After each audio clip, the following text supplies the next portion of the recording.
All right, we're live. Happy Saturday, everybody. We are doing arts and crafts today. I gotta remember left is left and right's right on this. But this is actually reversed so that you guys can see it right side up.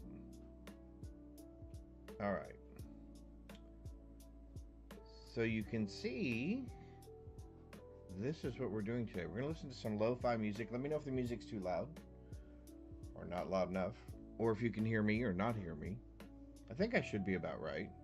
But we're going to go through the whole process together because I did not have any of these painted from the last time.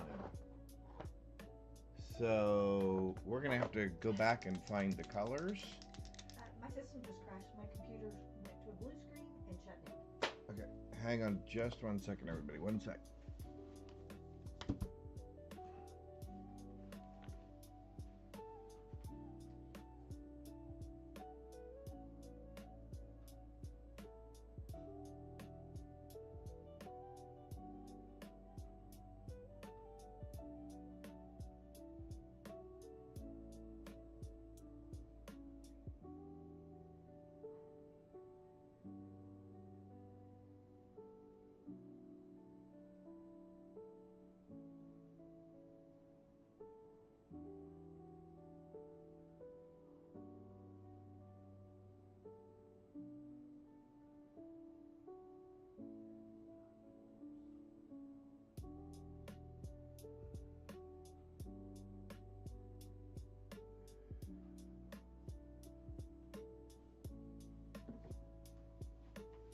All right,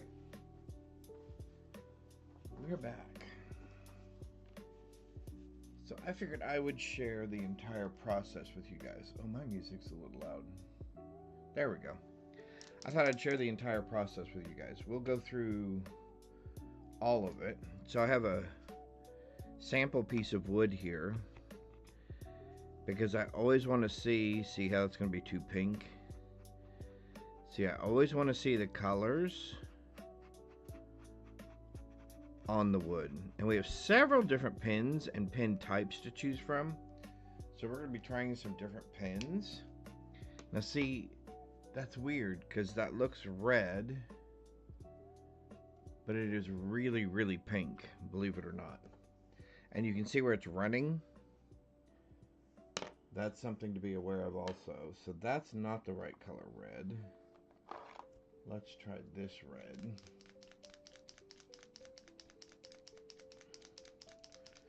So we're going to go through the process. So the one on the, I guess it would be your guys' right, that I've already painted previously, we sold. And so we had another order.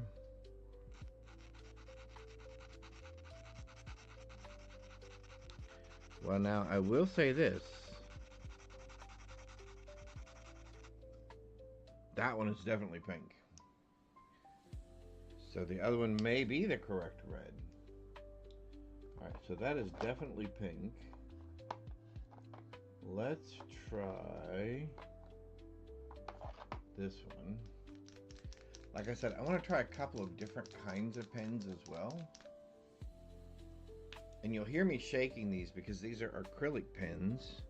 They're markers, paint markers.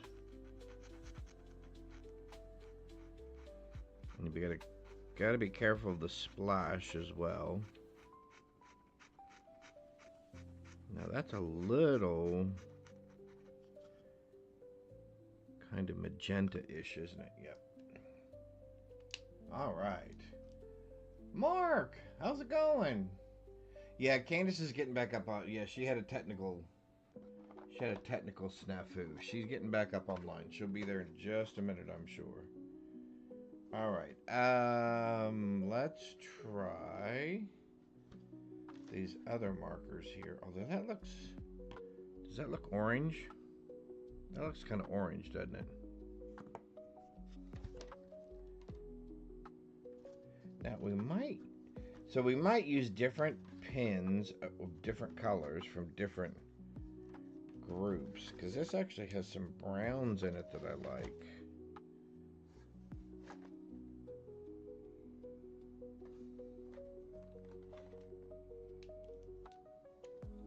Like for the meat and the buns.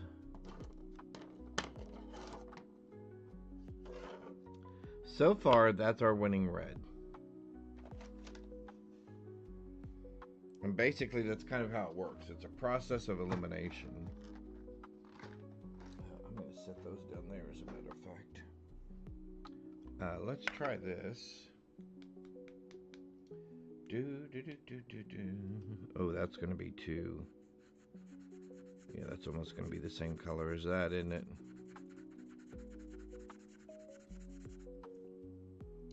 It has a different hue to it as well. Now, what about for browns, though?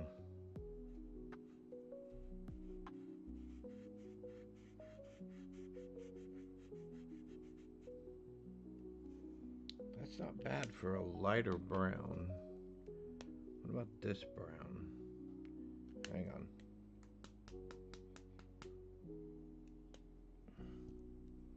And these have different tips on them as well.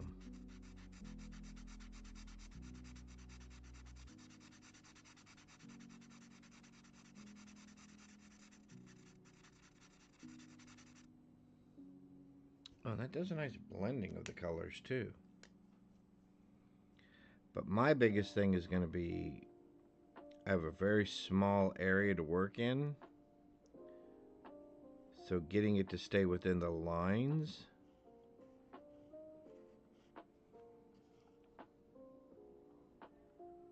That almost looks purple-ish. Interesting. Okay, so we've got a good red. And I think we've got a brown temporarily that we like. Let's try this for a burger brown as well. What do we think of this for? Oh, yeah, that's a much better brown. Okay, so this will be our darker brown. That other brown may be our lighter brown. Okay. So we got two of the browns. We got red. All right, I'm going to try another couple of reds from a different pack of pens. Like this red right here. I just don't have enough space in here.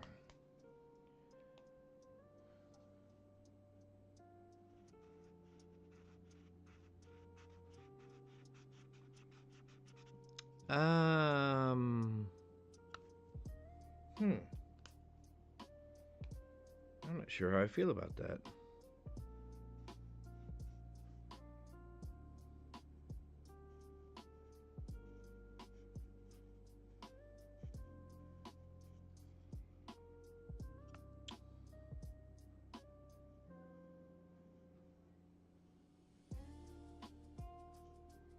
See, my real challenge is going to be, I've got to get inside those little tiny spots.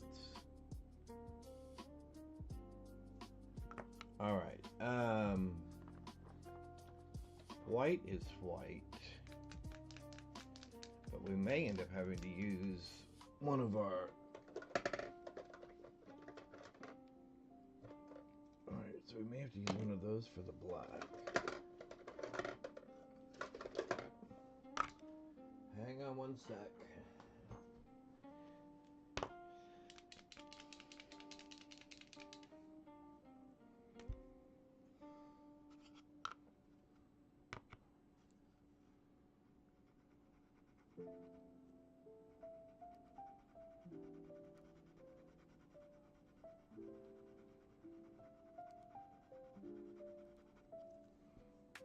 That's okay.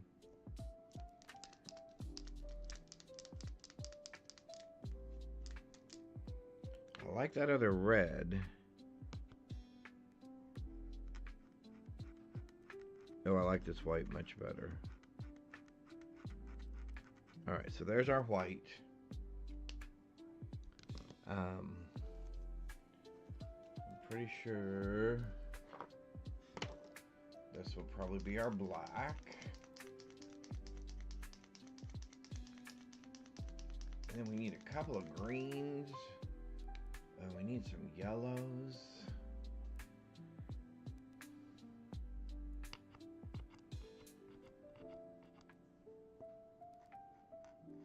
Yep, that's our black.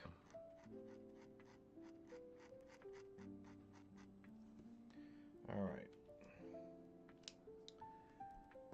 I'm still leaning towards this other red, believe it or not. Only because I'm a little concerned about how... Let's look at cheese colors. Let's look at yellows. I think we said we have our browns, right? Yep. Let me get my browns together. So what I'll do is I'll start just off camera right there. You can see I'll start stacking my pins by the color grouping that they're going to be.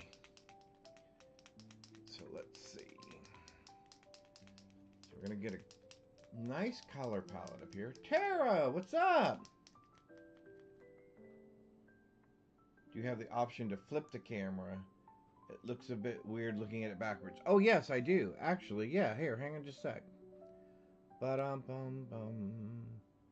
In fact, I flipped it because I thought it would be easier for you guys to see right side up. But it is kind of weird, isn't it? Hang on. Who are we? We're this. We're going to go down to this. All right. So it's going to be upside down for you guys, but it'll be right side up for me. No. Go back to your setting a second. To that setting. So, scroll down. Okay, so you flipped it vertically. Right. So, go back over to here. Close that.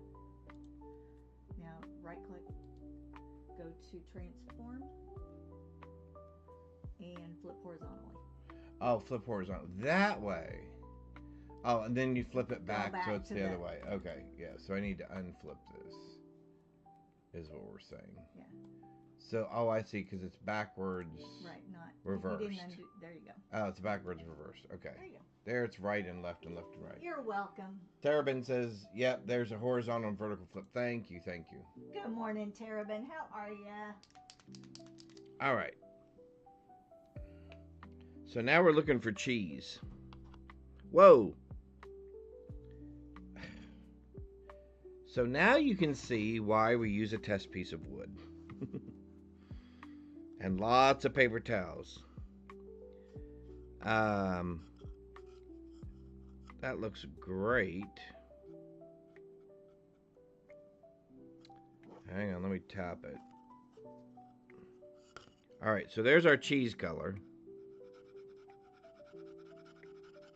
And then obviously we don't want, which is why, again, why we do this on the piece of wood. A scrap piece of wood. All right, so here's our cheese color. And we need a lighter cheese color. Okay, so that's our darker cheese color. This will probably be our lighter cheese color. And then we need a couple of greens. Oh, we need a skin color. I think he looks a little brown. Not ready to be up yet, but here I am. Yeah. I hear you. Last night was a weird night for sleeping. I don't know. All right, there we go. All right, there's my lighter cheese color.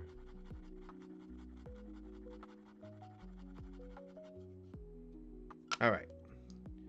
So we got light cheese color, dark cheese color, buns. Oh no, we don't have bun. We have burger. We have tomato. I don't have bun yet. And I don't have skin tone. All right, bun. This is probably bun. Let's see. Ugh. These haven't been used for a while. There we go. Oh, you know what I don't have? I'll have to go get my cup of coffee. I've left it laying someplace. Again. Alright, we gotta get this one started. It's never been used before. There we go.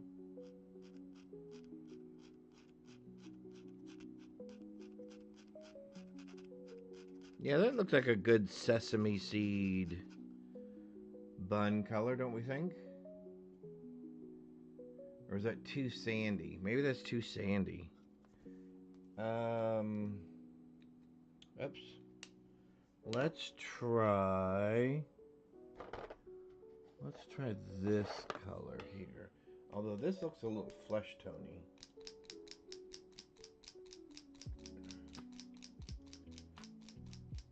Maybe we'll try a different color pin, or a different type of pin as well. Alright, let's try this one.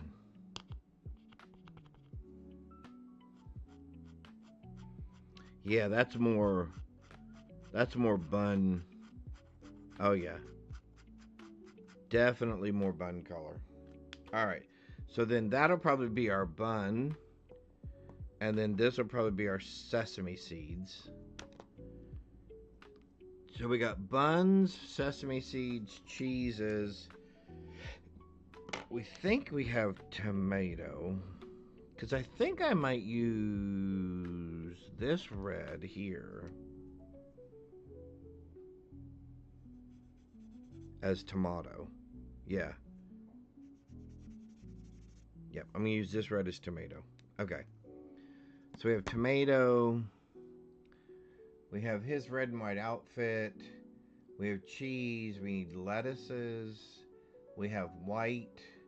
I think I'll use the dark hamburger brown for the burger logo at the bottom.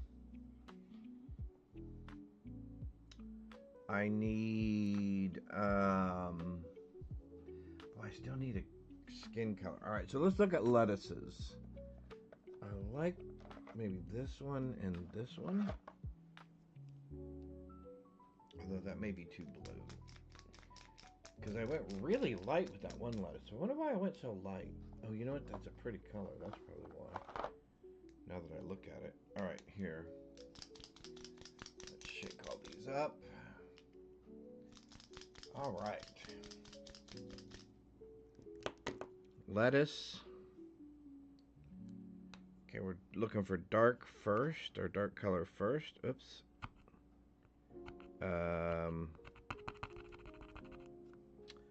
That one is dried up. So bad pin. Let's try this one, although I have another one of those, so. Oh yeah, that's a good lettuce color, right? Got a little bit of blue in it.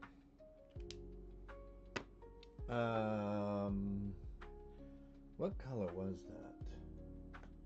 Was that this color here? Yeah, alright, here. I found another one. I got another pin like the one that's dried out.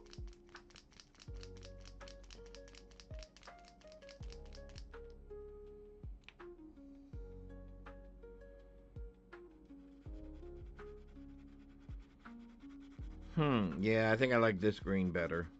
That other does have a little bit too much blue in it. Alright, so there's our dark. So that can go back. And then I think this is going to be our light. I think this is going to be our light lettuce color. Whoops, maybe not. Oh.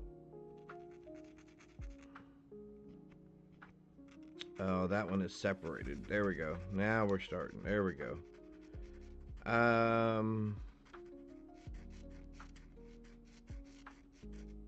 Yeah, that can be our light color. Alright, light green, dark green. Okay, so there's lettuces, cheeses, tomato, bun, sesame seed. Oh, skin tone. Alright, so we got those. Let's grab another piece of wood. Huh. See, this is where I really struggled last time. Was finding a good skin tone. Never noticed before how much cameras mess with colors. Oh, yeah. Oh, it's... You would not believe. Which is why I'm actually looking at an image on the screen instead of looking at my video monitor where it's broadcasting Twitch, because yeah, the colors are significantly different. Oh, I need a blue. I'm sorry, I need a blue as well. Alright, so skin tone is what we're looking for now. Skin tone.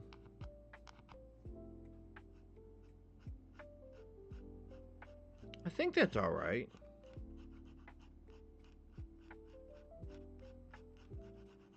I just felt that, I mean, and I don't mean anything by it, I just feel that, I don't know, that may be too pinky. The other one that I did turned out very dark. And the green was almost black. Yep. Yep. Yep. Oh, thank you. Let's see. We'll try this for skin tone.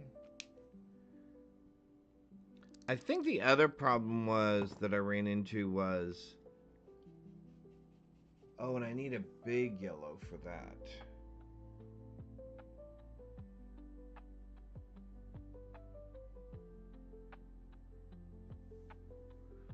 Huh, let me see. Alright, so we need a blue, which I think I can get, and then I need a yellowish orange for the sign background. I might go with something like this.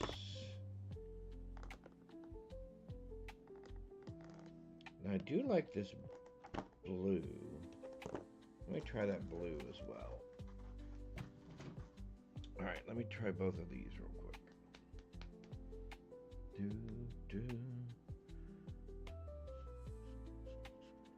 Oh, okay, I like that blue. Again, the question is going to be, can I keep it fine enough and small enough and thin enough? I mean, you realize it has to be no bigger than that, right? To fit inside there. Whew, man, I hope my hands are going to be steady. Alright, let's talk about the background of the whole thing, which is that orangish color. Yeah. That's kind of peachy. I don't think I like the peachiness of that.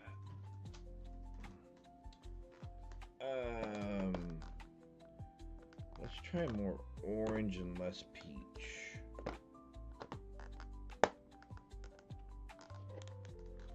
Let's see if we can try an orange and less of a peach. Although that kind of looks brown now.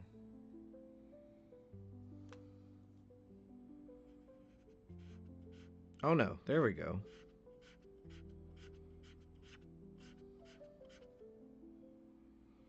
Yeah, there we go. Okay.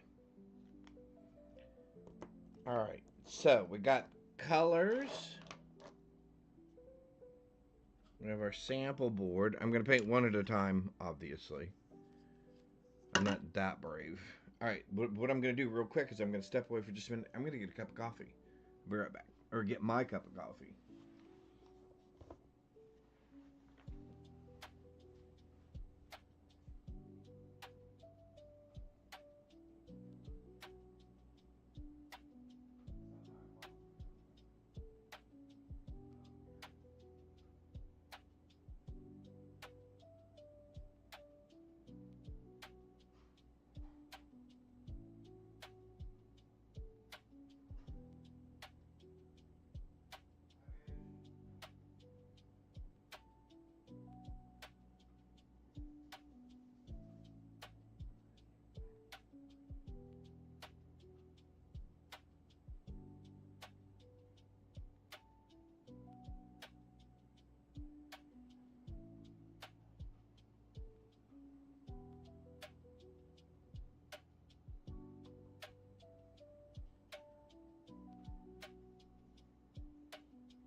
All right. Well, not yet. All right. Now we're back. Okay. Let's try this. Bish, what's up? All right. So this is my interpretation, or this was my interpretation of a Big Boys ad that came out of a 1950s magazine when their Big Boy sandwich was actually still 5 cents.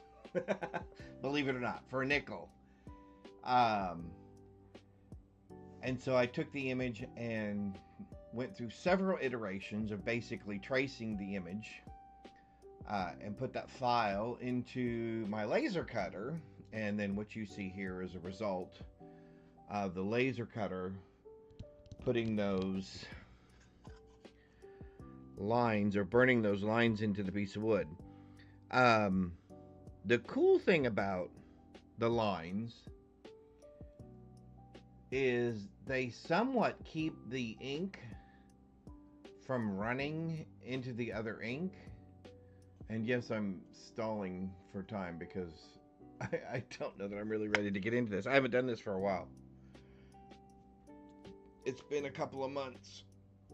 Let me, you know what? Here, while I'm doing that, since I'm stalling, let me grab some ones that I've painted as well. Let me show you some others.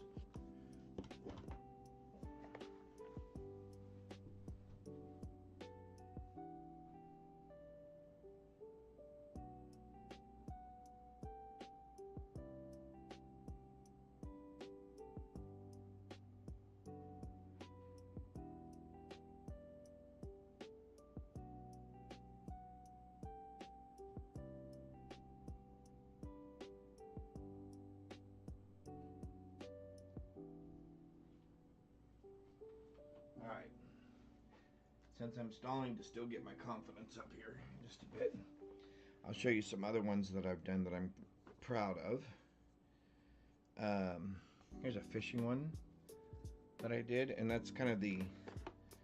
So I tried to do painted and unpainted versions of some of these. So hang on one sec, I'll get you the painted version here. And then there's the painted version. And they're all coasters, so they all have the little foam backing on them. They're all laminated, or I shouldn't say laminated. They're all sprayed with a thick lacquer, waterproof lacquer, so that they're waterproof, obviously. Now these two I'm really proud of. So this is completely unpainted. So that's actually how it came out of the laser cutter. And then I took one and really didn't do much to it, just added a minimum amount of color, although you can't really see it on the camera. So this is kind of a powder blue down here, and then a white, and then a cream color to kind of highlight that.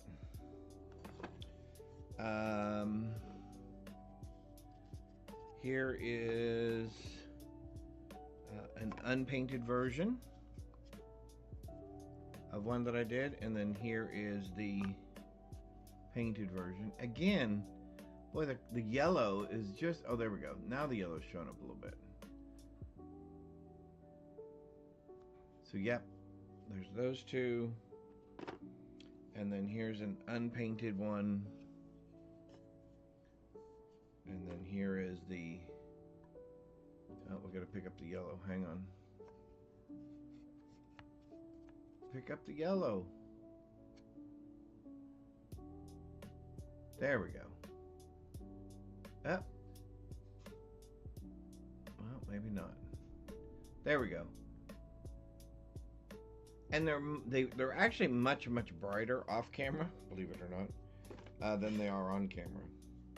So anyway, those are some of the things I've done. Oh, here's one more. Here's one more that I'm kind of proud of. There's a unpainted version of it. Now, in this one, I actually used some muted colors to kind of represent the era. But then there's a painted version of it as well. And again, all of these are coasters so that you can actually set beverages and stuff down on top of them. So at one point I had a grand idea, and then here's just some laser cut ones that we've done. There's a little bumblebee that we did. So that's inlaid wood. That's walnut inlaid into oak. And then here's some laser cut ones that we did for trees. And here's the reverse. Oak laid into walnut. Here's one we did for a sample. Oh, again, the colors are just not really... That little burst behind it is actually in yellow, although you can't really see it. But anyway. So those are some samples, and those are all out there on our Etsy store. But yeah, I had the bright idea that I thought that those would be cool kind of vintage things to have inside of your game room or your man cave or whatever, or even just decoration in the kitchen if you're into that kind of vintage look and theme. But it didn't turn out to be the phenomenon I was hoping or thought it might be. Alright, so I guess I gotta quit delaying. Alright, so let me take a look at this. We're probably gonna start on the burger.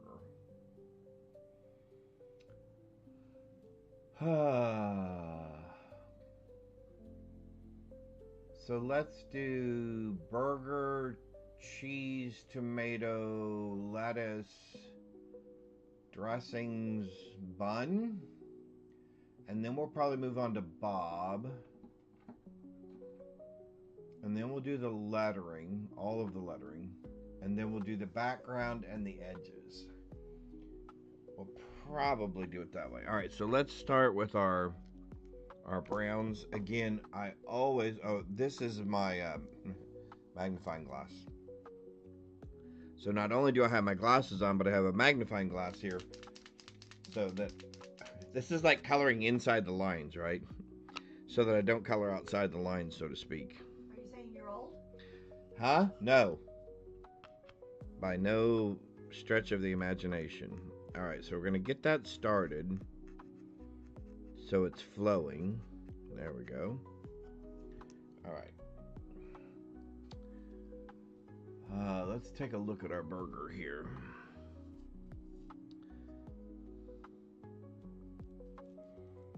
Alright.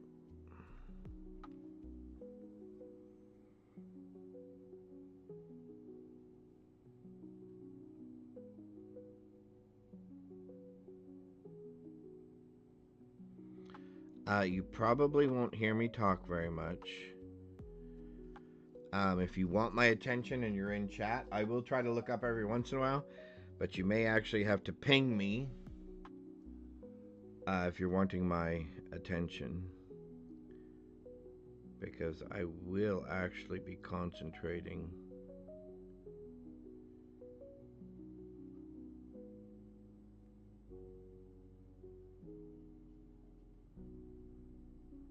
Just a little bit. And just like when I was a kid and I colored,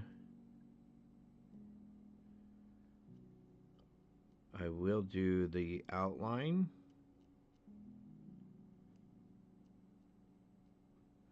So I can kind of frame the whole thing in. The other reason that we use the magnifying glass is obviously so I can see the lines, to stay inside of them.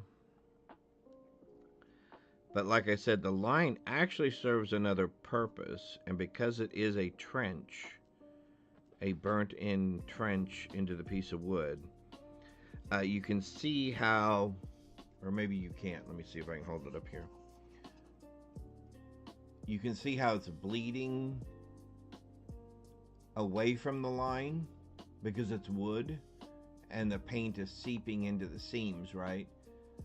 But because the laser cut puts that valley down in there, it doesn't run on the other side of the line. So that's kind of an additional benefit, rather than it just being a line drawing on the wood, because then it would seep through and go down the pores of the wood, and we would end up with those little run lines into our other color, and that would be a problem. That would be a very bad problem. All right, I gotta look up every once in a while. Take a look at this. All right.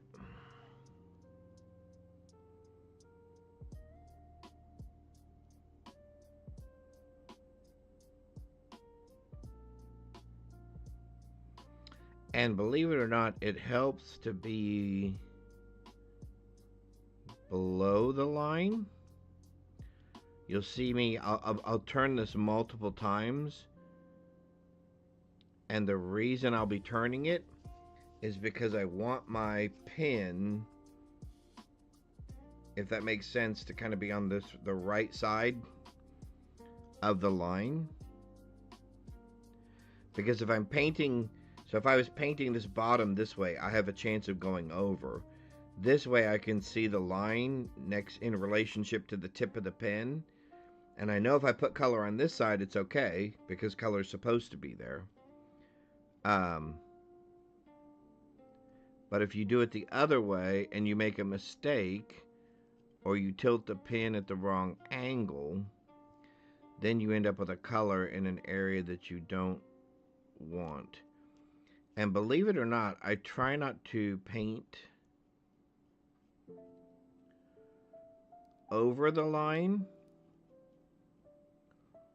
or on the lines, so to speak, because I don't want them to puddle with color, and then when I go to use my next color, for it to pull color out of that valley up into my color.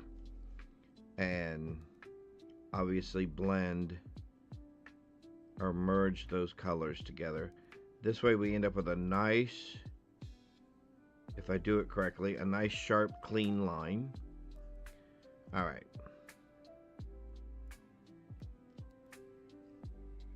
Okay, I feel like I need more magnification. I may have to bring my other magnifying light over here. I think it's stronger. Hang on just a sec.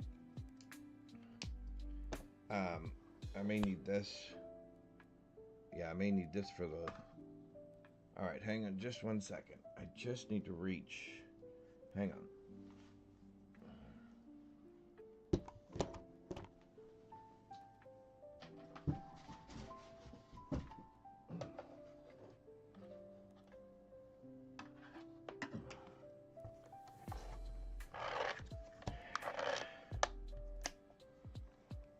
Oh, easy.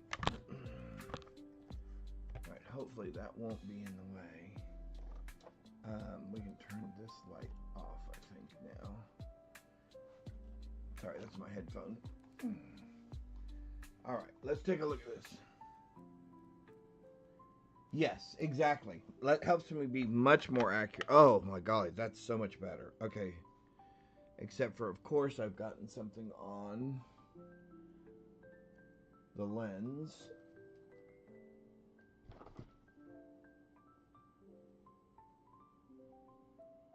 Or on the glass.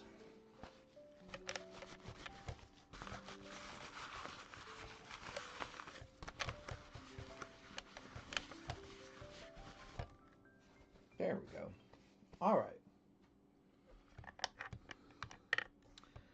Problem is, this is not as...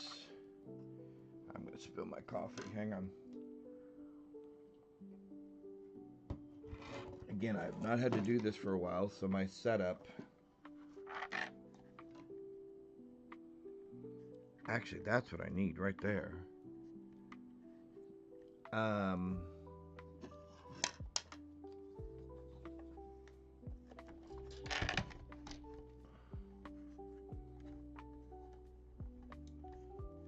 I might actually be able to do this like this.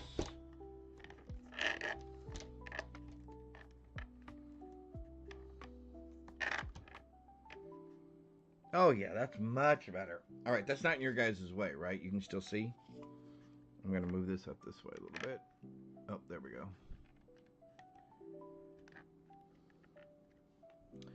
Oh yeah. Sorry, now I can see. That other one, the magnification is just not quite. Oh yeah, because see, I can see all the gaps in here now.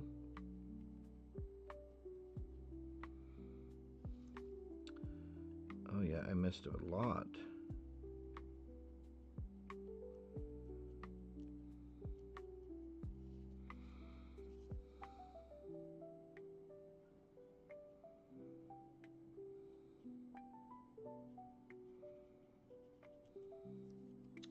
Well, we need to push our pen, get the ink flowing again, or get the paint flowing again.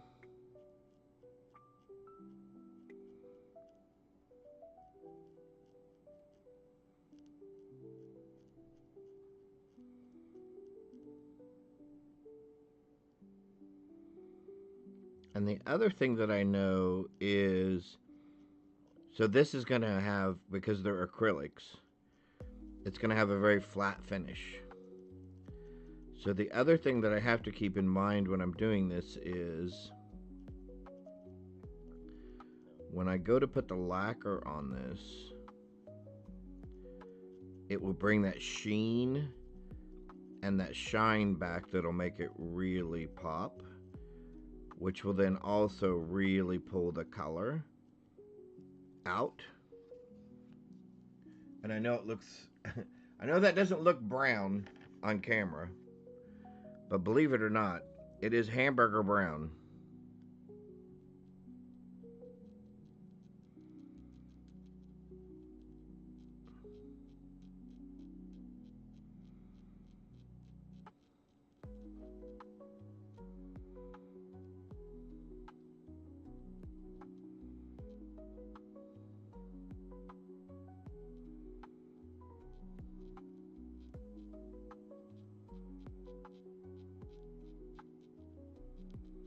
So hopefully everybody's having a super Saturday. Ah! Remember how I said I should be turning this so it's the other way? You can already see I've got a little bit of a run down there. The only thing that's going to save me is that is a saucy orange color, and I don't think that brown is going to be a problem for that.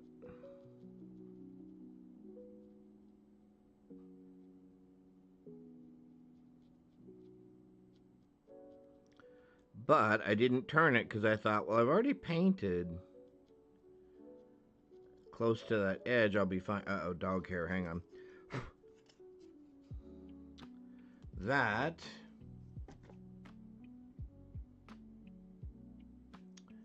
is going to be a problem. And I need... Why did I not put my tweezers back? Here they are.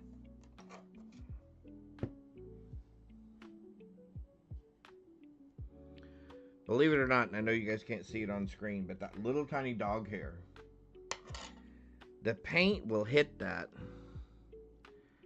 and run down that hair because it's porous, or get paint on it, and then it acts like a brush tip and it will get paint all over my piece in places where I don't want that color paint.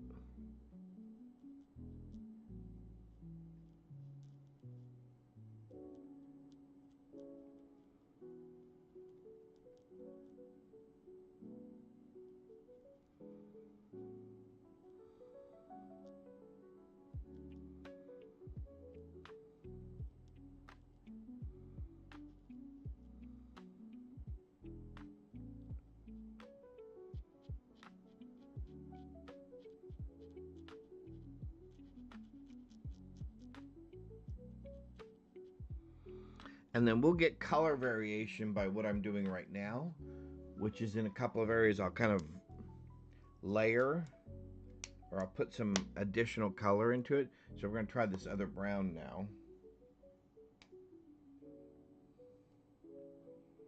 So we think this brown's a little darker, correct? More of a red. Oh no, so this is our lighter brown. Okay. So that's kind of our medium rare color, and this is more of our well done color.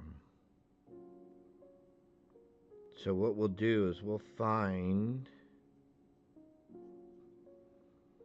a couple places along these lines.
I know it seems like I'm doing the whole burger over again, but I'm not really.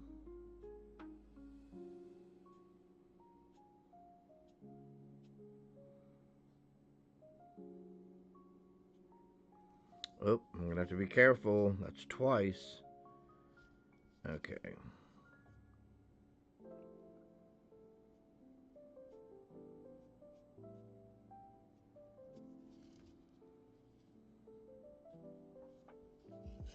Alright, hang on. I need to pull this up to where I can see it now.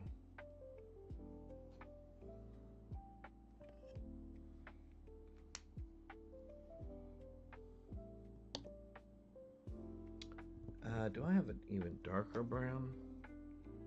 Which one of these was darker? Was this one darker? Oh no, that's even lighter. I may not have a brown dark enough.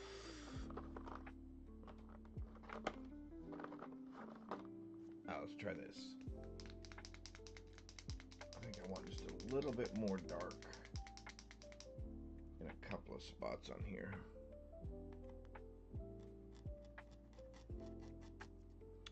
Oh yeah, that's almost black. That's so brown. All right.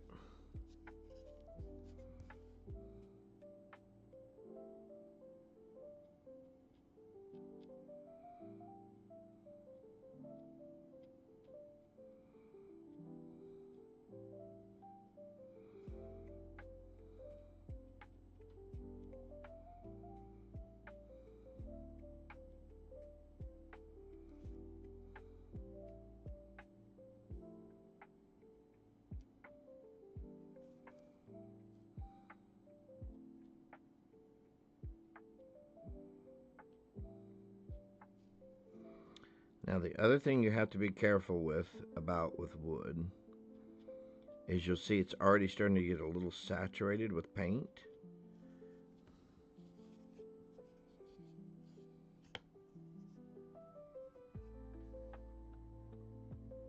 Right.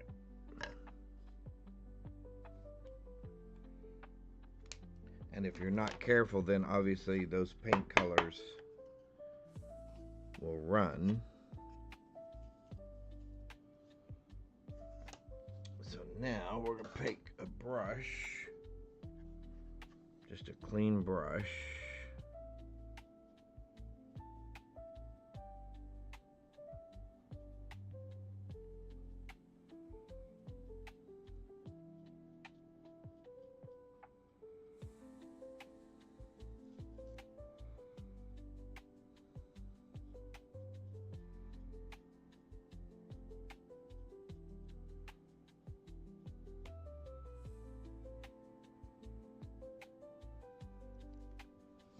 See, and I also want to be careful that I'm not putting a bunch of patterns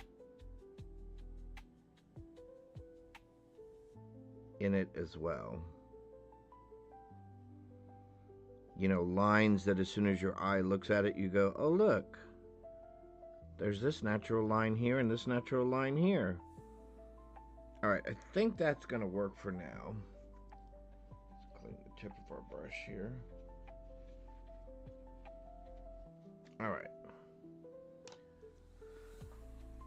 Cheese and sauce.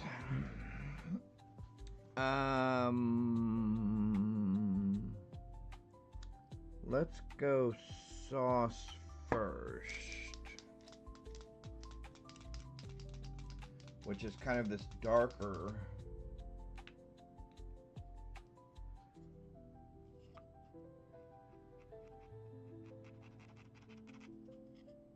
Yep. All right.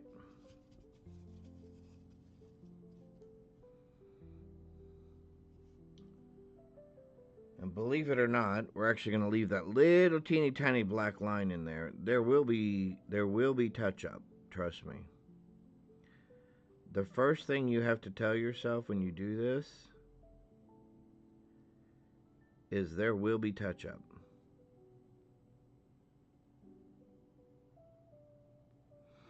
Because if you think you're going to paint this thing the first time without getting a little bit of paint over the line or in another area or something like that, yeah, you're going to make yourself miserable.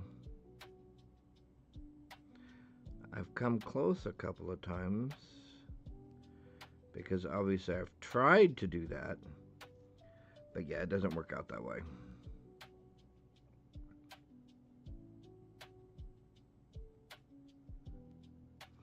And you have to be careful because when the pen gets dry again, you've got to kind of punch it.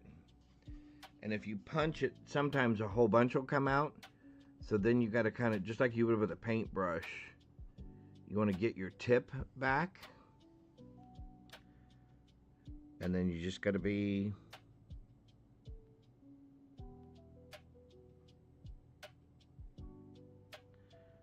very gentle.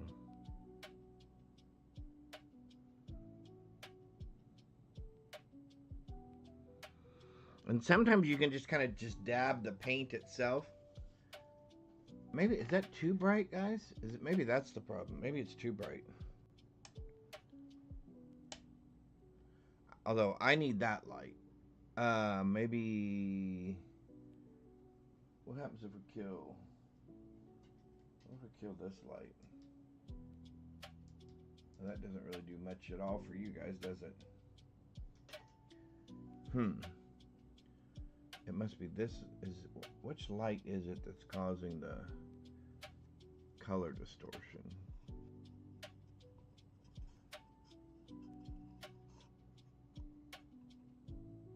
Oh well.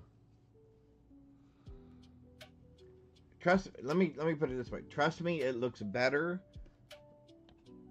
in person than it does on screen. You'll just have to trust me on that. Let's move this. I know you guys are going to kind of be under that lamp a little bit. And I'm trying to pull that out. But see, if I do that, then you guys can't see anything at all, can you? Oh well. Actually, let me do this as well. Let me drop my chair down a little bit. Oh yeah, that's much better.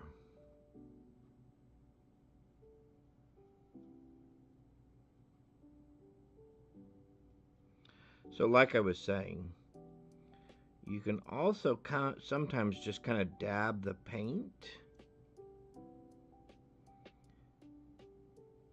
and kind of cause it to puddle, and then you can get that puddle to kind of naturally flow into the right places. So you're gonna, what I did was that you'll see I punched and put a big blob of it over there, and then just took the tip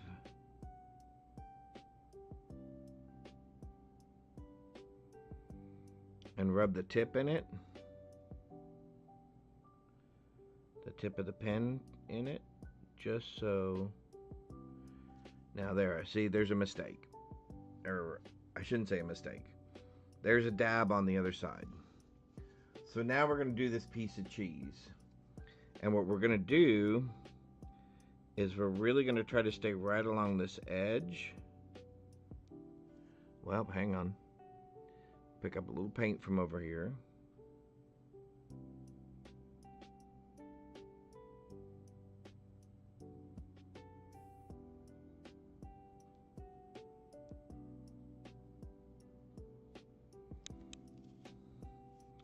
Now we're going to let this bleed back.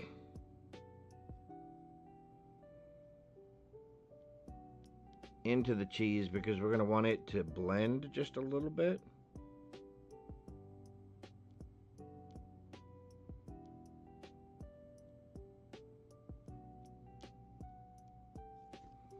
When we go to add our second color. Boy, that looks like, it doesn't even look like I've painted anything on screen.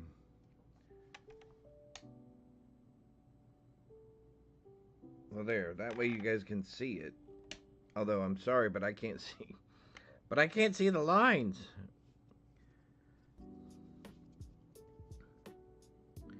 All right, I'll have to get a different camera.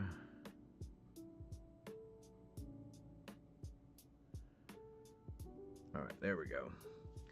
And then we're going to put this dark color up here by the border, by the burger itself as well. Well, maybe not.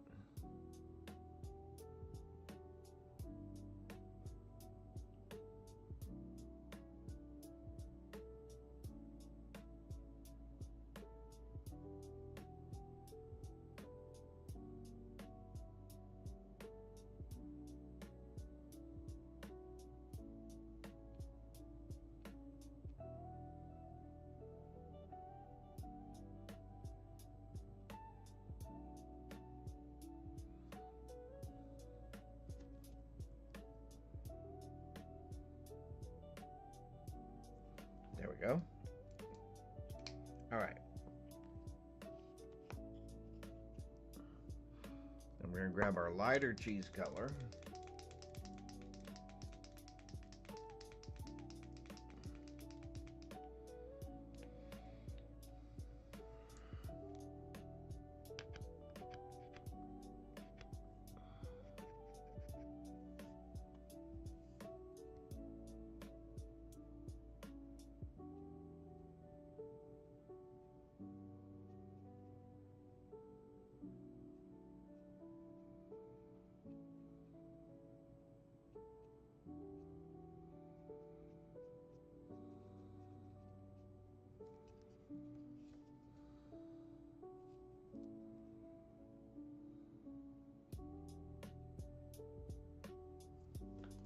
Alright, we're going to blend that up a little bit more.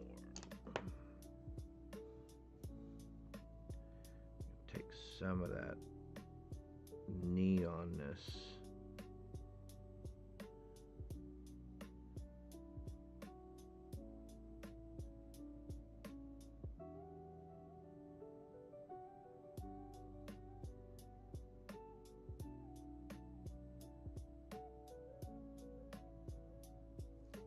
Ah!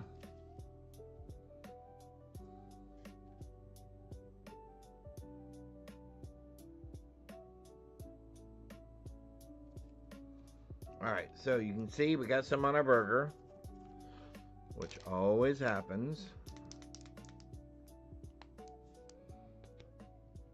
And always push to check your burger color again, because that is not our burger color. Actually, we're going to use this little brown right here. We're going to use the little paint tip for it.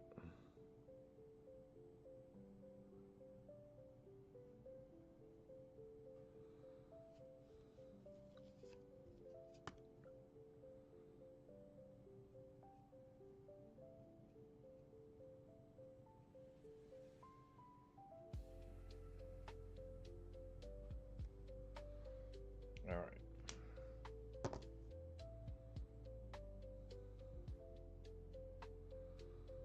Okay, and we said we got a little bit of sauce right up there.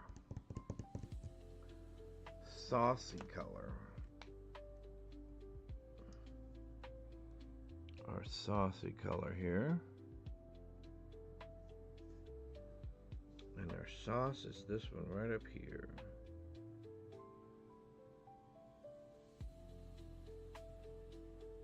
I don't know if you've ever had a big boy burger, but they are very tasty.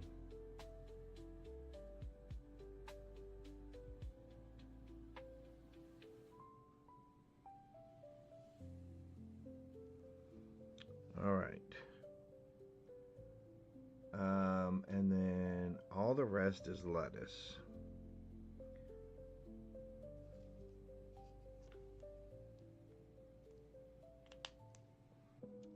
All right, we're gonna go dark green first.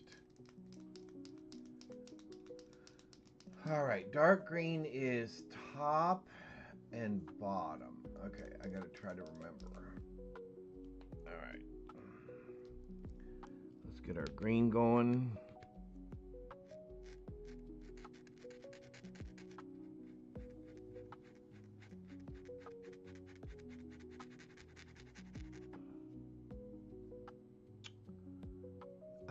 That does not look quite right.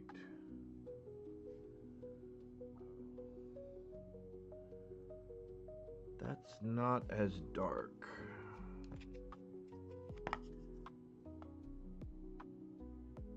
Oh yeah, I guess as it dries, it gets a little bit darker. Okay. All right, here we go. Take a look again. Okay.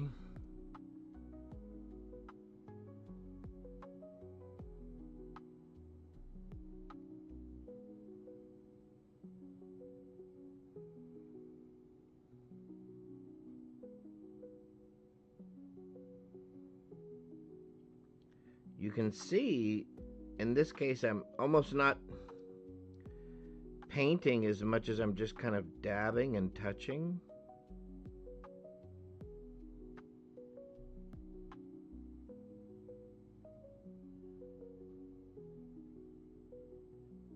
To kind of get the liquid to follow the line.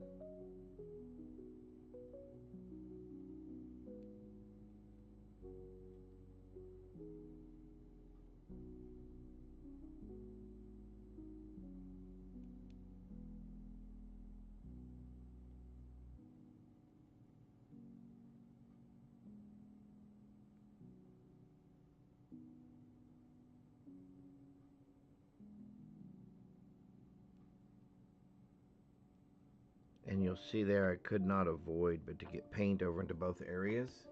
Well, that's terrible that that is not... Okay, all right, hang on. Let me see if I can do something about that color. Hang on just a sec. Oh, you know what it is? Hold on. I think I just figured it out.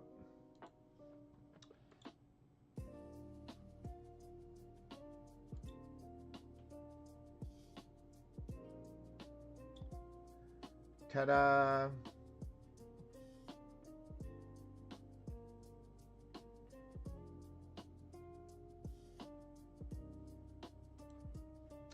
I just figured it out. It was still thinking that green was my green screen background color. So it was still basically making it invisible. My apologies. My apologies. All right. Back to it. All right, so that, and then across the top, and then down underneath there. How? Oh, right above the tomato. Okay, so I've got to fake a line here. We're going to fake a line. We don't have any juice at the moment. Get our ink flowing again, or our paint. And the reason I use pens is twofold.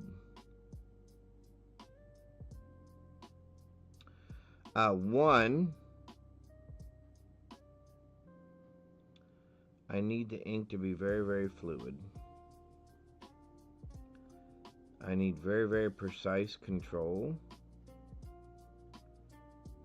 I say that while it runs kind of everywhere.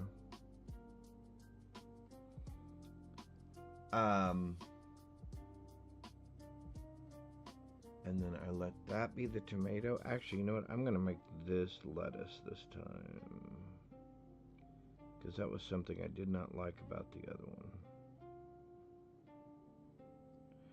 one. Because obviously I needed to go into such small spaces. The brush that I'd have to use would be teeny tiny.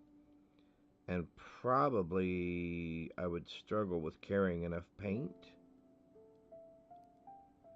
to kind of do what I'm doing now, which is just to kind of flow the liquid into it. Alright, and then this bottom piece down here.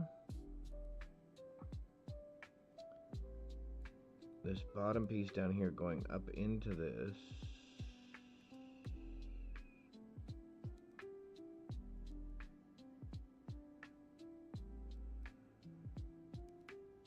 And don't ask me how I decided what was what when I did this the first time. Because I'm not sure I remember the thought process in my head. I just kind of looked at it and went, okay, if I'm looking at this, what am I looking at here? Is that lettuce? Do I want that to be tomato? All right, and then to separate those out, we're going to do that one and that one. Okay, so we're going to do this one.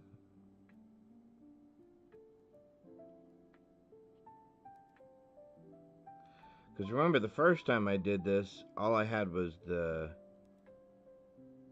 faded out article from the newspaper, or advertisement from the newspaper, from whatever magazine this came out of. And I don't even know what magazine it came out of, to be honest.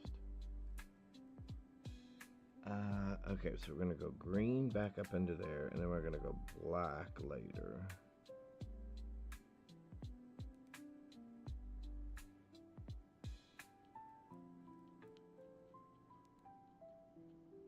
So, like, even though those two greens are together, notice I did not go over the edge of the cut line. Because, again, I did not want it to puddle inside of there. Okay. Well, at least you can see some of the color now. Is this our sauce? Yeah, this is our sauce. Because we're going to fix our cheese. Well, maybe not.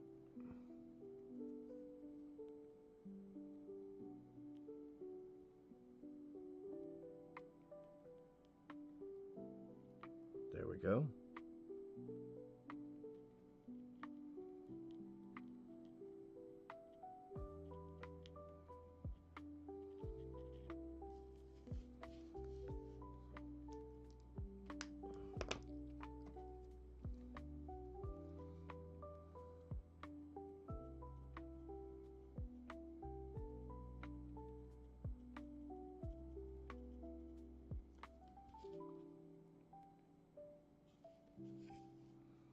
Yeah, I know I'm going back and I'm playing with the cheese a little bit. Didn't quite have the look I was going for or wanted, but that's better now. Okay. We got cheese, we got some lettuce. We're now going to go for the second part of the lettuce. And I don't remember what made me choose this really bright green. But I'm glad I did because I think it really made the lettuce pop.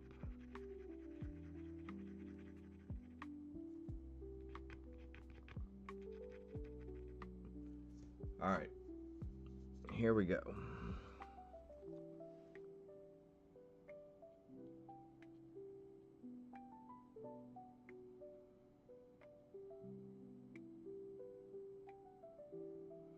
Now see, this is Pokemon Loose in chat. See, this is really flowing.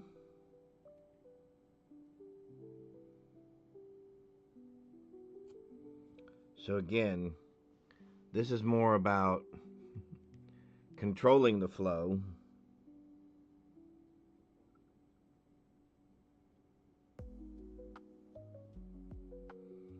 And again, like I said, this is where the laser lines really kind of come in handy.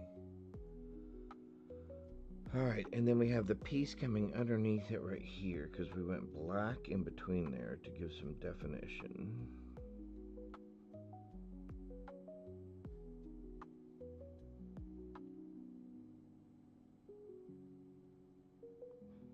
I know this is about as exciting as watching paint dry, right? And that's almost what we're doing. But I am trying to look up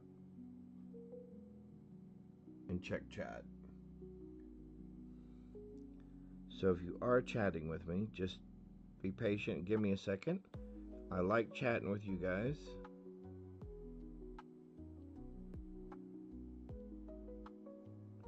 I just also want to make sure I do a good job for this person. For the person who purchased this.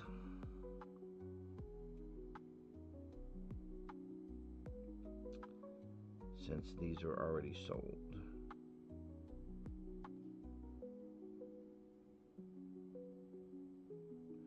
Woohoo!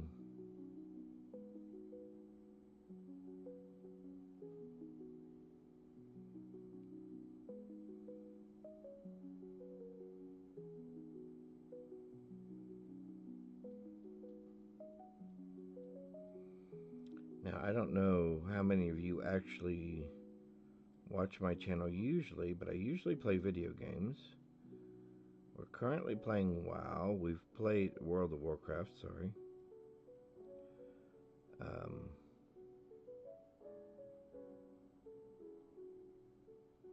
And for those of you who know me,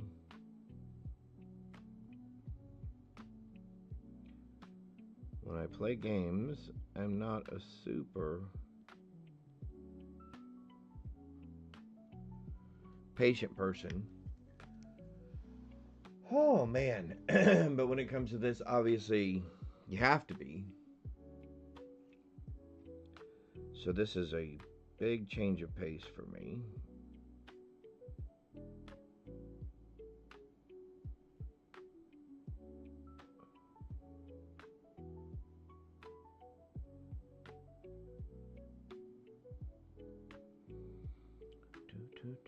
And the reason I'm playing the lo-fi gentle music is because when I'm doing this, I need calm. I don't need anything too rowdy or too exciting. All right. Lettuce, okay.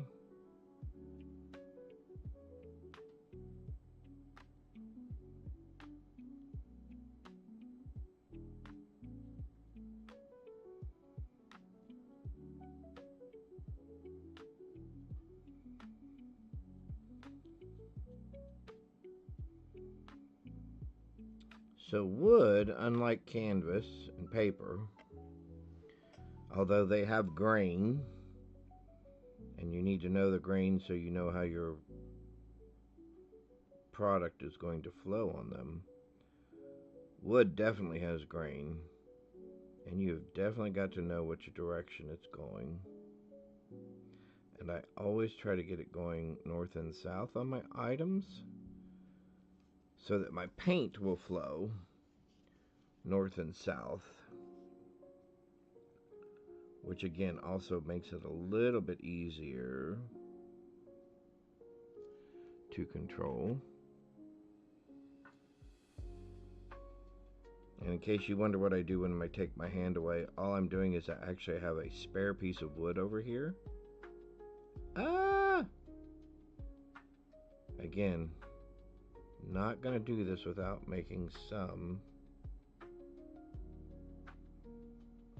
mistakes and overlap. In fact, the most time-consuming portion of this, believe it or not, is at the very end, well, I should say at the very end of the painting part, before I decide to spray it with lacquer and lock all those colors in, going back and doing all the touch-up.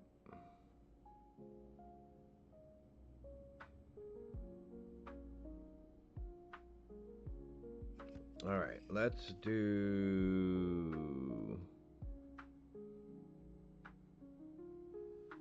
tomato. Let us do tomato.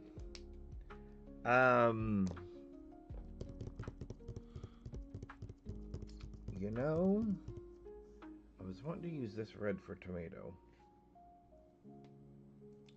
My only concern is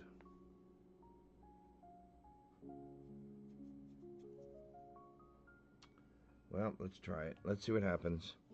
My only concern is I don't know how well I'm going to be able to control the flow of this.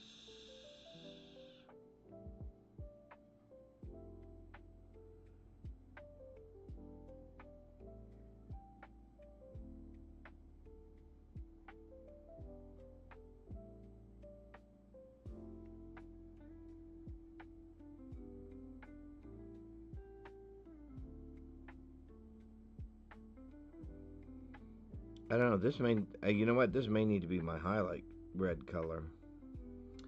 I think so, and I think I'm going to have to go with that darker color.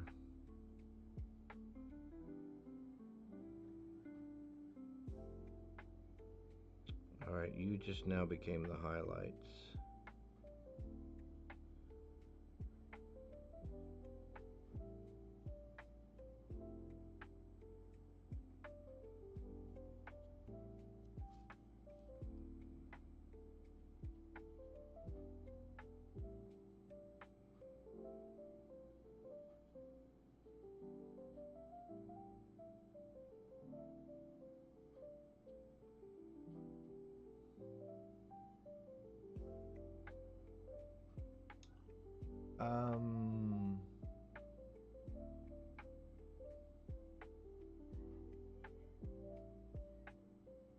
You know, I guess I do have that as tomato. Okay. The other thing that will make this pop a little bit more is when we go back and we start adding the black detailing, where we really start kind of separating out some of the colors. And I think we're going to have to put a couple of splashes of that lighter brown.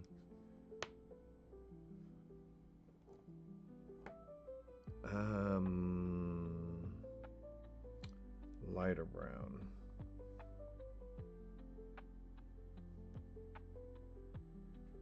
Maybe this color.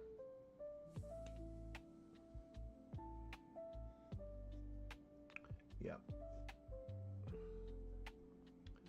All right, we have a little bit right there in between these.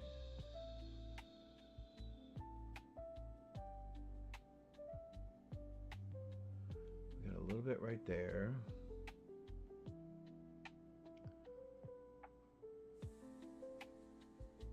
All right, we got little bit over here.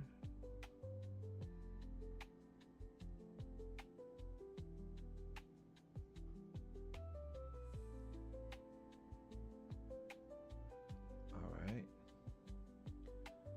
A little bit in here.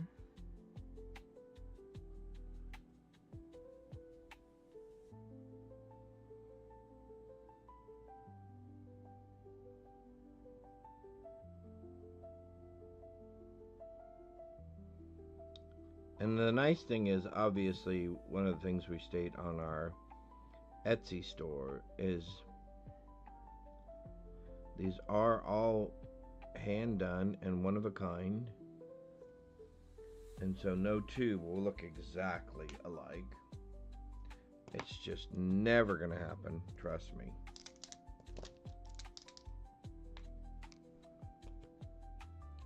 Ooh, that is a lot of red. Alright, I think we got that calmed down now. Alright, let's try to fix our tomato here. Woo!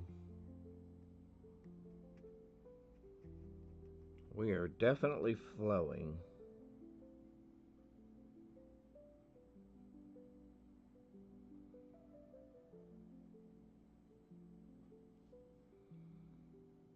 We are definitely flowing.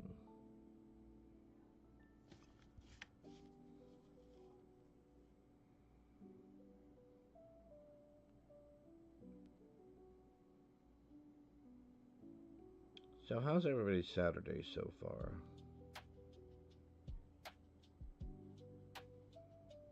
It's still early. So I'm hoping everybody's Saturday is good.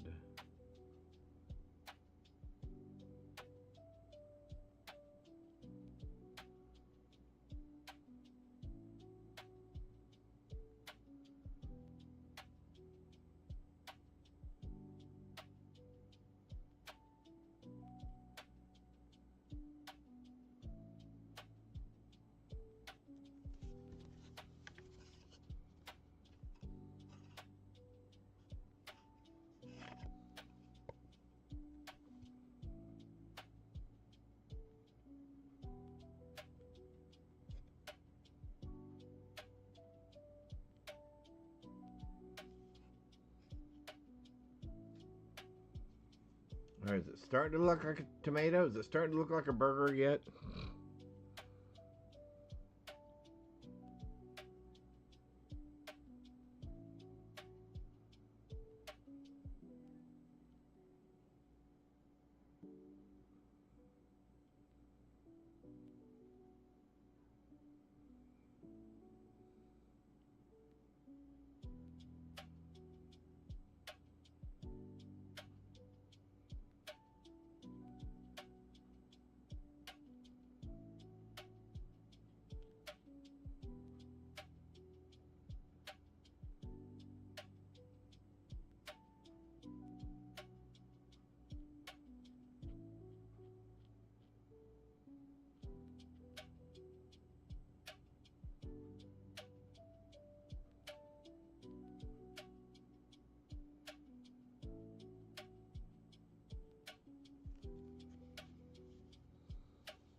All right.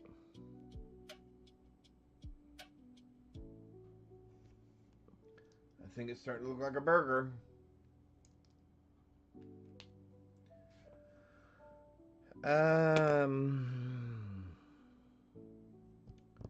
Let's go ahead and do the mayonnaise.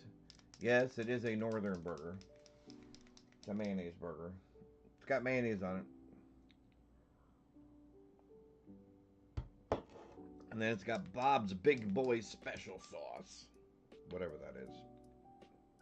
Which I do not know. Alright. Okay.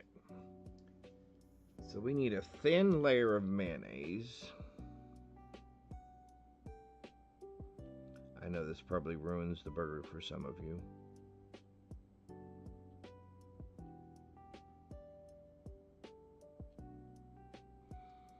But sorry, my burger.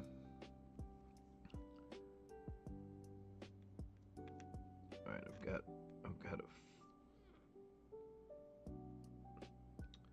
got a nodule or a bump on the tip of this that I need to be cautious of, or at least aware of.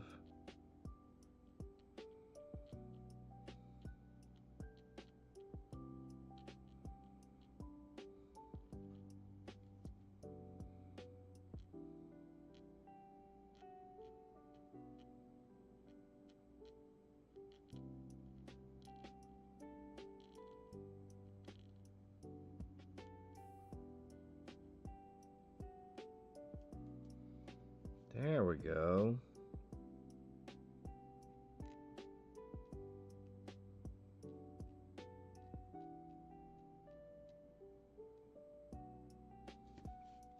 And just a dab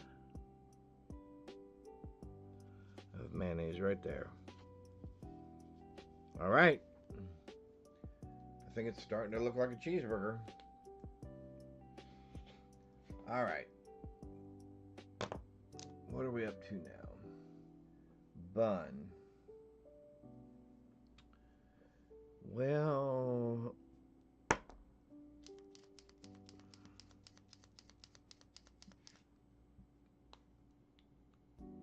think I want the lighter of the two.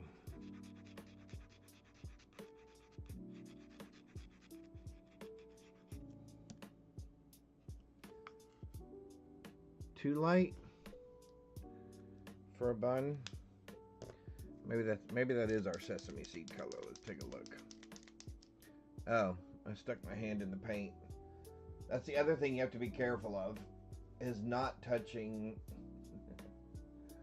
the product again with the side of your hand and getting paint all over it.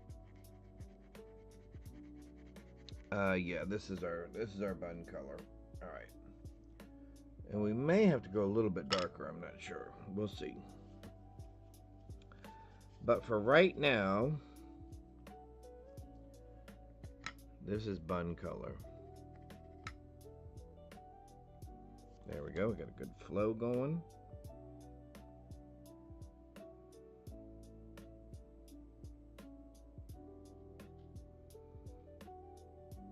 Oh, we've got a really good flow going.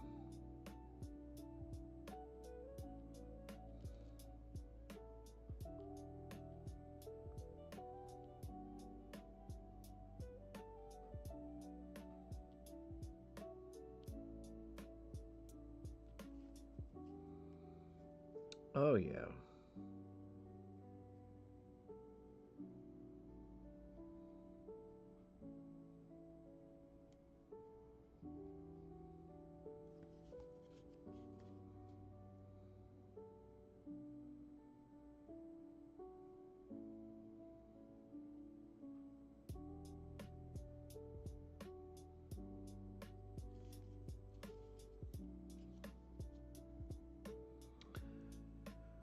I'm trying to think. For this process, we might go ahead. Nah, we won't. I was gonna say we might go ahead and go over all the little circles, but I think we'll go ahead and leave them open. Believe it or not, we come back with a black pen and actually try to circle those.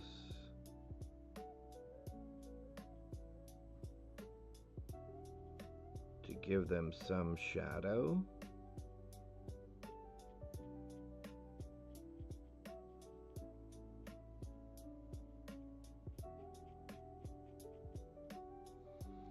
I don't know, I'm starting to think that's too peachy. Yeah. This may not be the brown we want.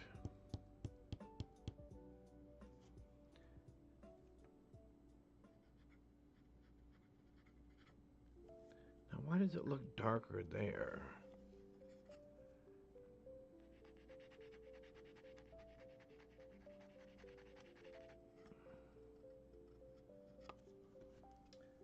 Hang on. I don't like that brown. I am not liking that brown. as much as I thought I would.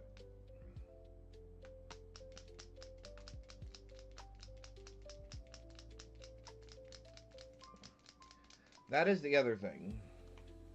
As you're doing this, you're going to find out. Oh, that's too yellow. That's too mustardy. Okay. Trust me, you will change your mind.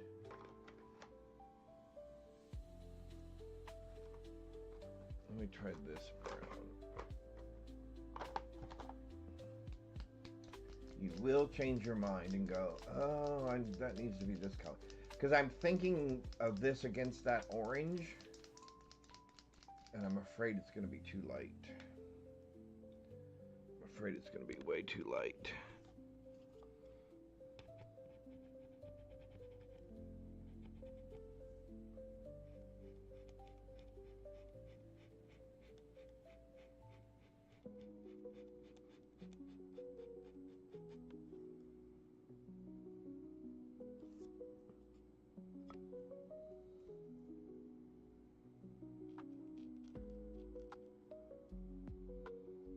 Yeah, maybe, there we go. Maybe that's better.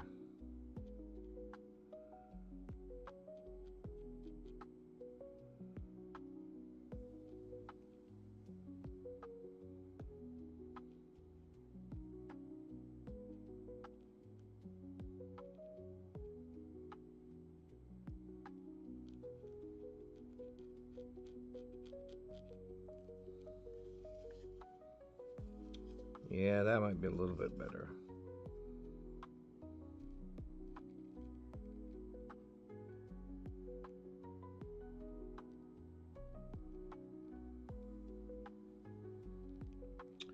Well, thanks to each and every one of you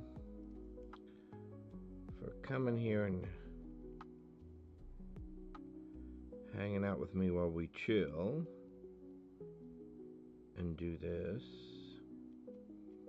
I should have borrowed one of Candace's interesting facts book, and you guys could interrupt me every once in a while. We could do an interesting fact.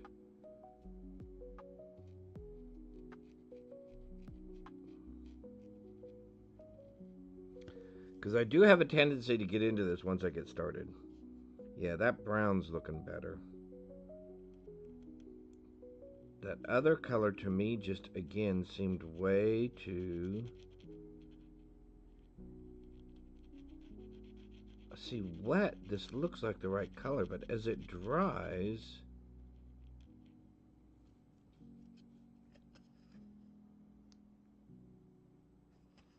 Alright. I have to do the whole thing and then decide.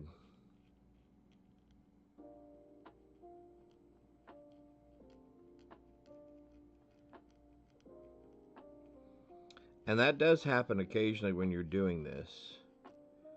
You'll do a small swatch on a piece of wood like I did, and you'll go, oh, that color's perfect. You know, and then it dries and you look at it and you go, yep, that color's perfect. And then you do a larger section or a larger area like this, and you start looking at it and you go, okay, something's wrong with that. It does happen.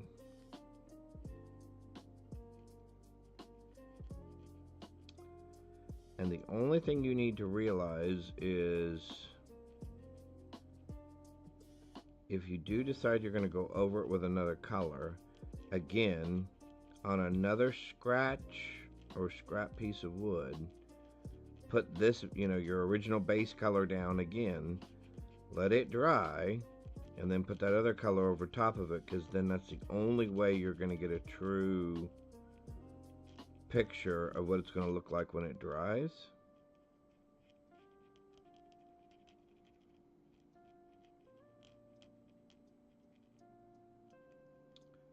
And once I do this and I get this correct the way I want it,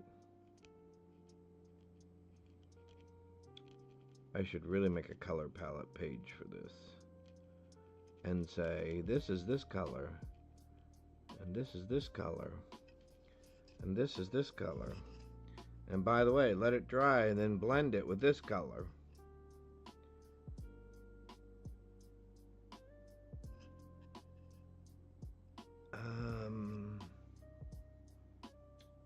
Yeah, see now, the funny thing is, as soon as you get it out from under this artificial light, it looks fine again. All right, hang on.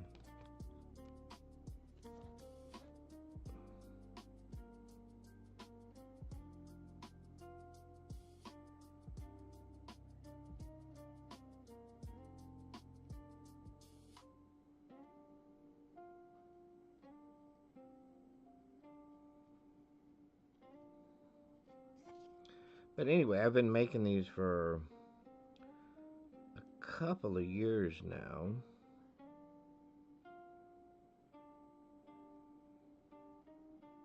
And originally I was doing it because it was peaceful. You know, it's relaxing. Oh, stretch. Oh, man, thank you. Okay. It's relaxing. Which it is. It's just also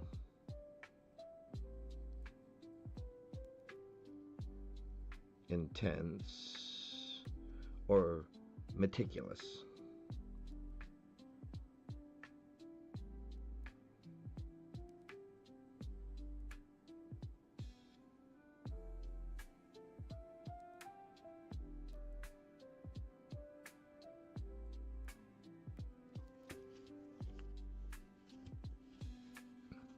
Sorry, I know I'm probably driving you guys crazy by flipping this upside down and back and forth and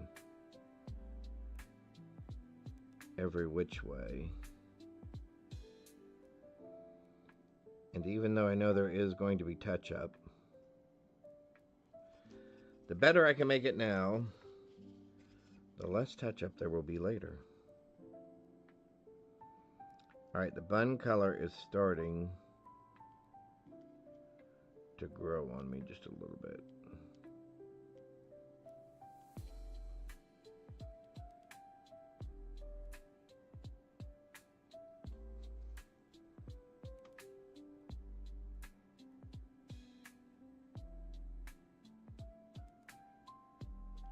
Hi, Bo.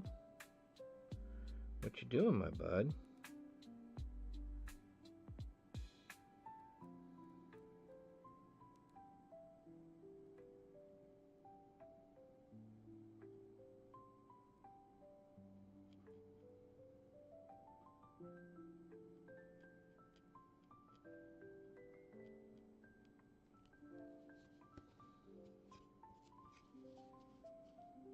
All right. Believe it or not, it is actually starting to look like a burger.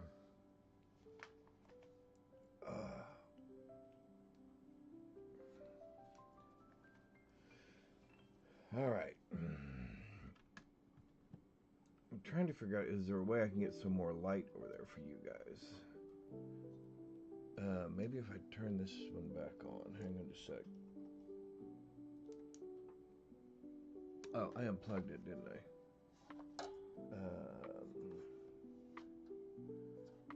Why did I unplug it? Hang on just a sec.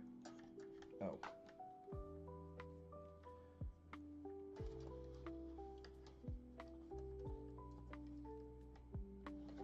Alright.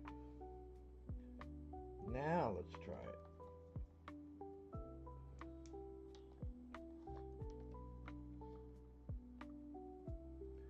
Alright, so there's even more light on it.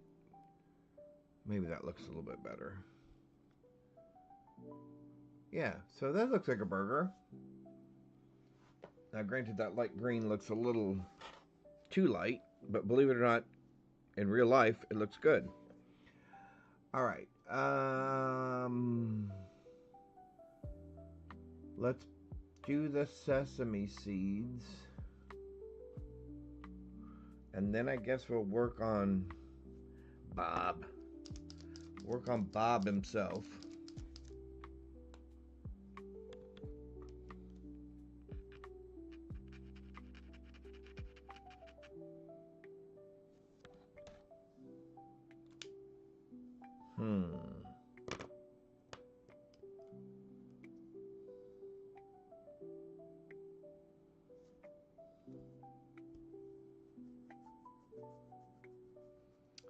I need need, well, maybe I need this color.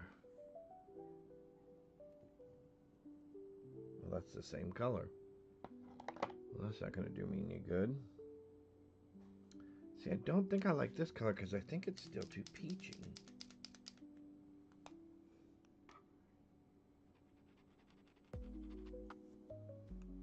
Alright, let's try it. Let's try it. I think I went back and ended up using the orange in the background as the fill-in color. Well, that might be alright, actually. If I just dab it. You know, a little dab will do you.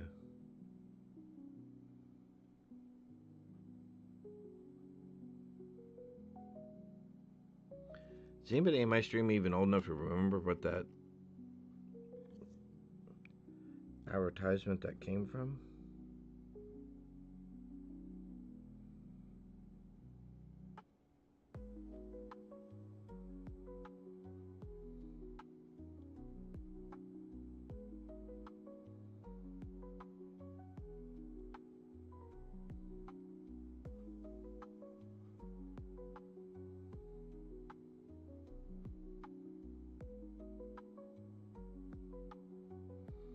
So I used to watch Bob Ross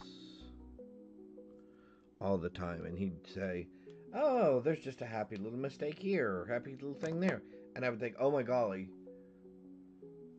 dude, how can you do that? They should just drive me crazy." Okay, you can't even see the difference between the seeds. Well, maybe a little bit, but there's at least you can see the burger. At least you can see the cheeseburger. There we go. Alrighty, Bob. I remember last time I did this. I think I want to do the blue last. I think we want to do the red.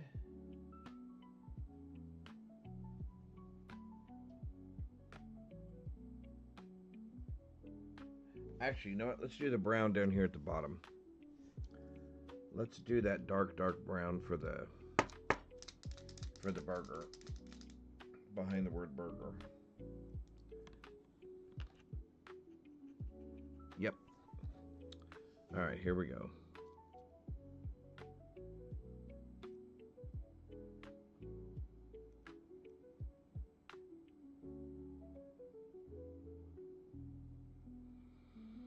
Now, I've seen, as some of you may or may not know, my daughter was a art and art history major and taught high school art for years. And one of the exercises, I guess, is what you would call it,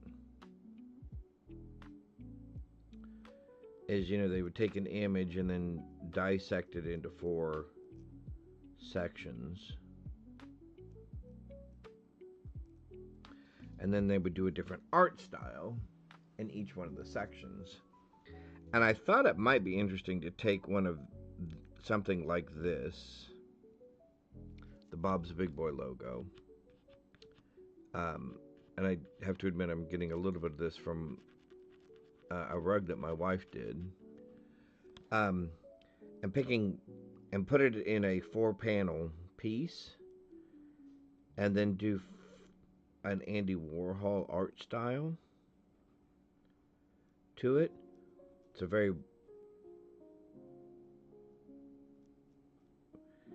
what do they call it? Very elementary colors, primary colors, right? But very, very bright and bold, and then reverse them. I thought that might be something that would be artistically interesting to do and try sometime.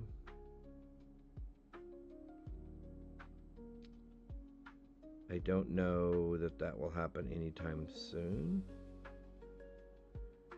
because I would obviously do it larger than a coaster for something that in depth. One, because I would not want to be doing it on quite this small of a scale.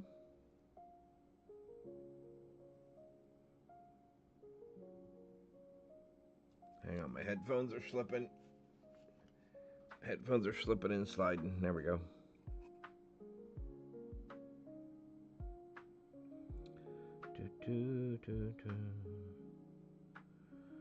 So I don't typically, well, I shouldn't say that.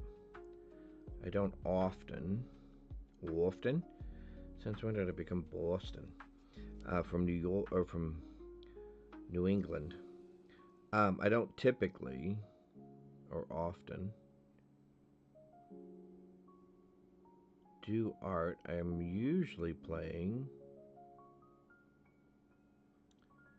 different video games, for those of you who typically watch my stream. So this is a different category to find me in, but it is something that I do, and something that I enjoy doing. Alright, we gotta find another clean spot.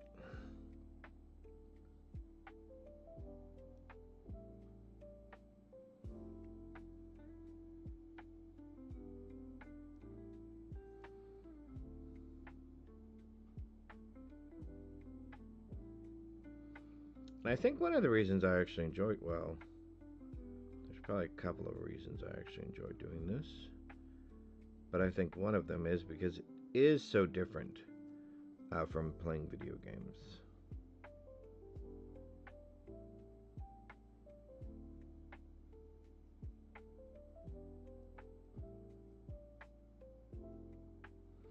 Although it does still take a bit of eye-hand coordination.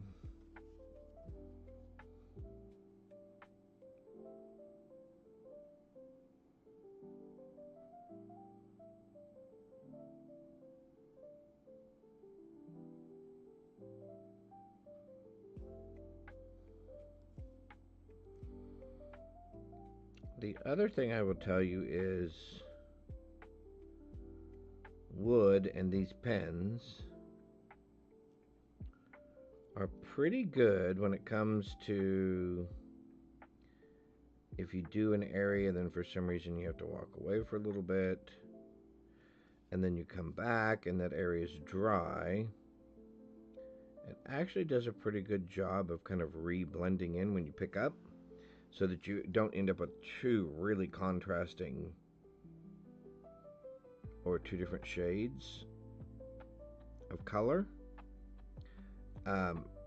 Now I will tell you, sometimes when it starts to dry out on the tip of the pen and you continue to try to paint with it, it will come out a little bit different color than when it's nice and moist and flowing like this.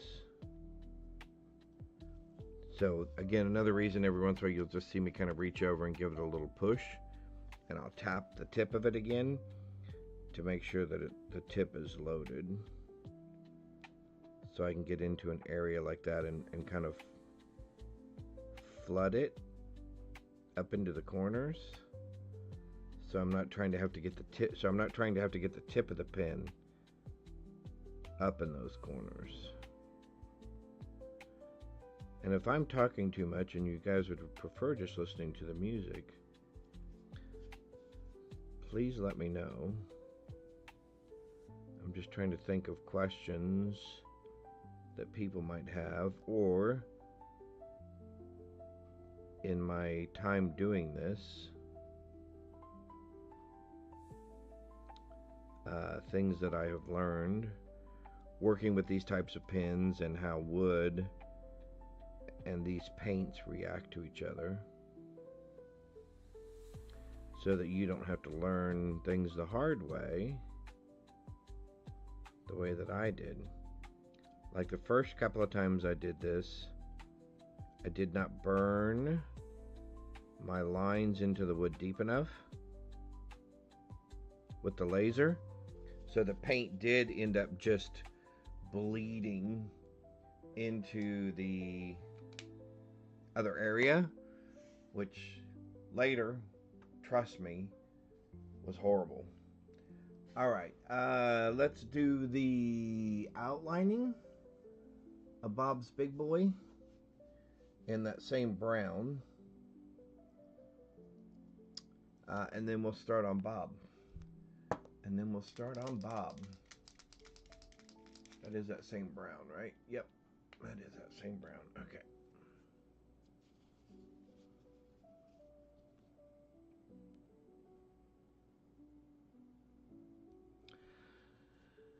And that is something to keep in mind when you are doing this. How detailed do you want the thing to be? Because remember, at some point you've got to try to fit a pen, a paint pen or a paintbrush or something into that area. And so sometimes that will also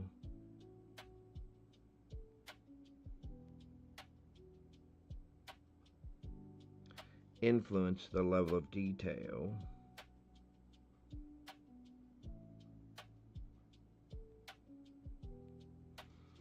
that you want to include in your piece.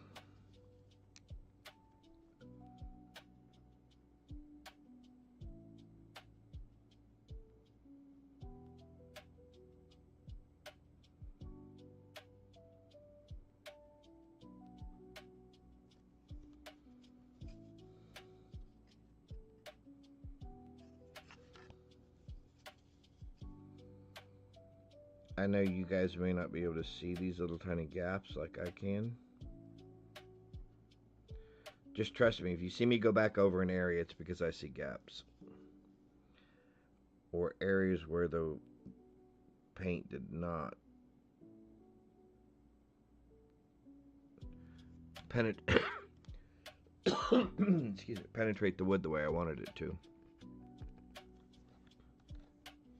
Okay, we're gonna have to move that cord somewhere so that's out of my way, because otherwise I'm gonna end up hitting that with the tip of my pen or the back part of the pen. Woohoo!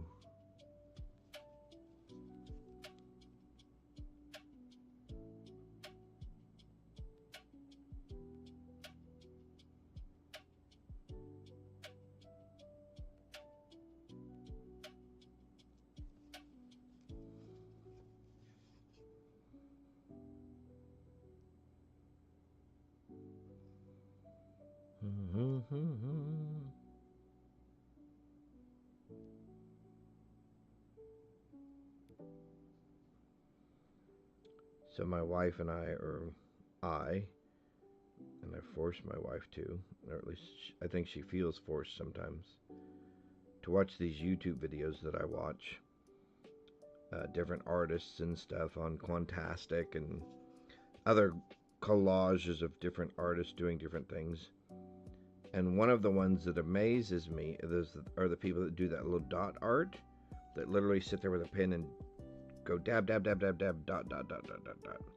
Thin dot, fat dot, heavy dot, light dot.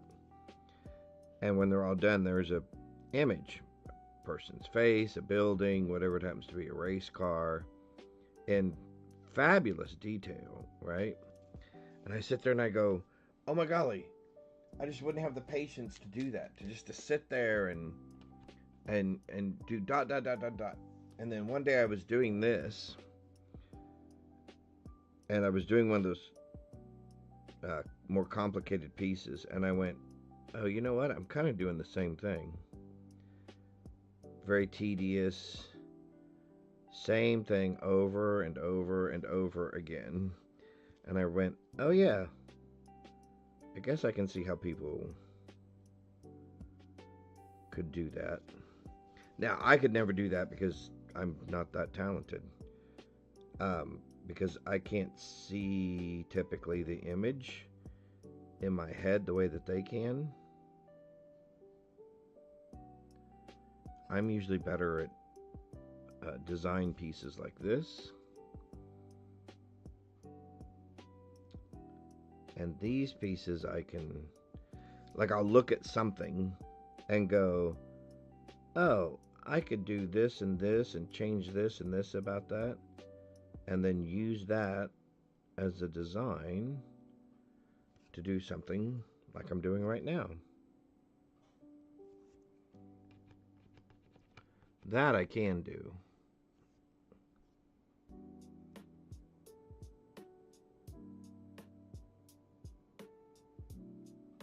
And I've had the influence of my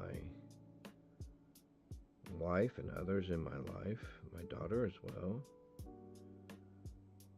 who encourage my artwork, even though I, probably like most artists, or some artists, I shouldn't say most, question the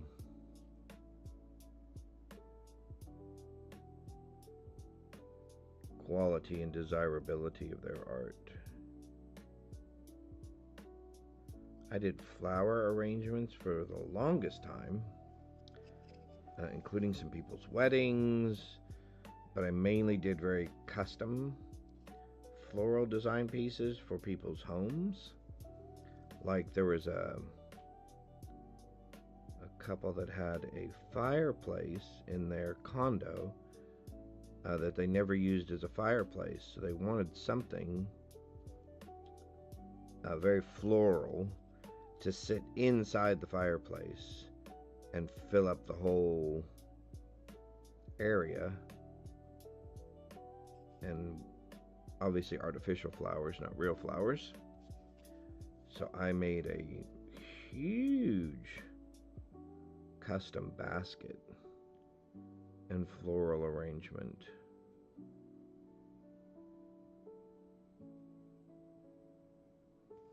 I've been very, very blessed and very fortunate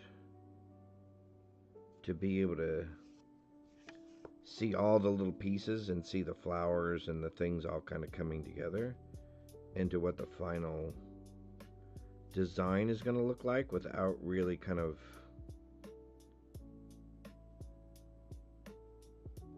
drawing it out or foreseeing it. In my head, I will get an image of what I want it to look like in its final state. And then I'll get all the pieces that I need to make it. And I'm sure, like most artists, my wife will have to come at some point usually and take stuff out of my hands and say, it's done. And I'll keep going, no, no, no. It just needs one more thing. It just needs one more thing. And that just is due to that. In our heads, we have that image, right, of what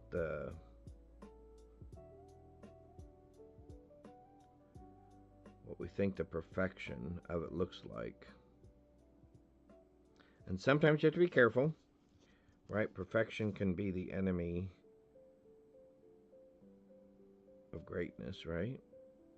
Or good enough, at least.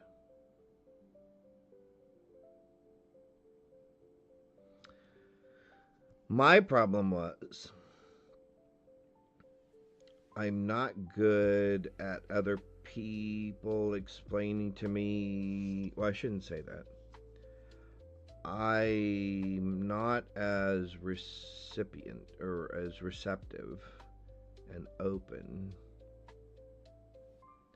to other people telling me, hey, this is kind of what I had in mind, blah, blah, blah, blah, blah, and blue this, and green that, and turquoise this, and blah, blah, blah, and in my head I'm going, oh my golly, that's horrible. I could not build that for you even if I wanted to. Yeah. So, which is why I've never made a living at it. People typically tend to frown on you telling them, well, no, I don't want to do your thing. Trust me, my thing's going to be much better. You just don't know that my thing is better than your thing.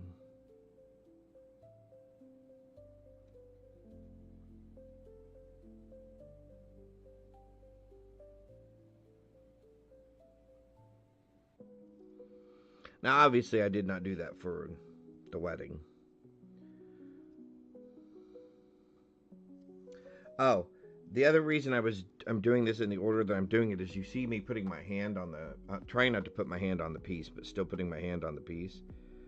And that's so I don't get paint on my hand and then turn around and put paint somewhere on the piece where I don't want the paint.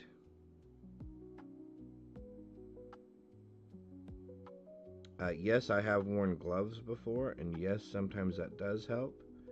But since it is paint, it will still get on the glove and come off of the glove onto your piece occasionally. All right.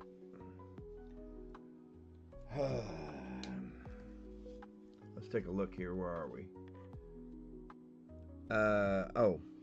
I gotta do the bees. I gotta finish the bees. We didn't finish the bees. All right.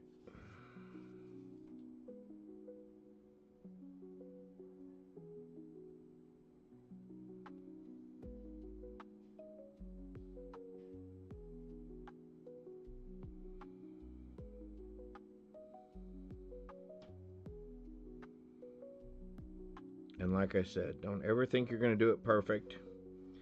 There will always be touch-up. There's so many things I'm looking at right now going, oh, I'm going to go back and touch that up. Oh, I'm going to go back and, when I do the next color, I'm going to touch this up. When I do the next color, I'm going to touch this up. Oh, see, there's a big old piece of paint. All right, there we go.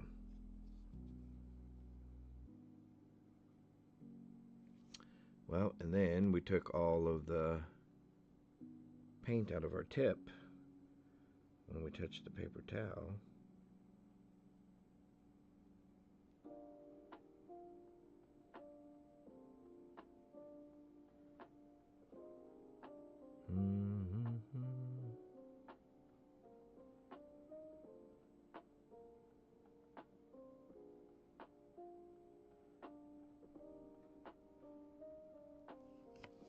There we go. Now we can put this pen away.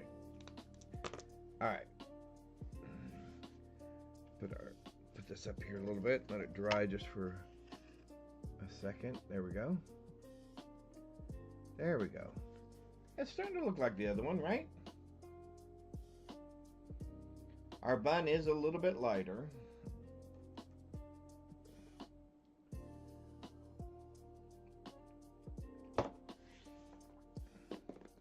Which I may have to come back and mess with that later. I'm not sure.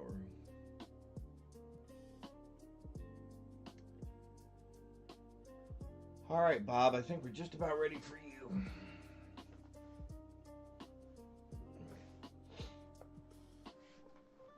All right, let's get our red.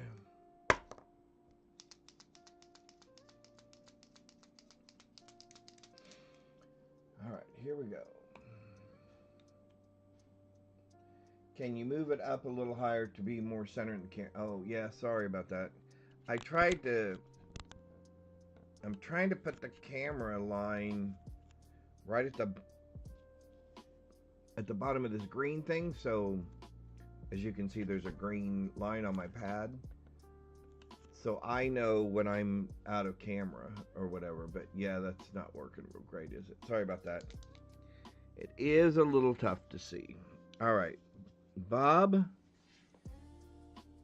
Oh, Bob. Bob.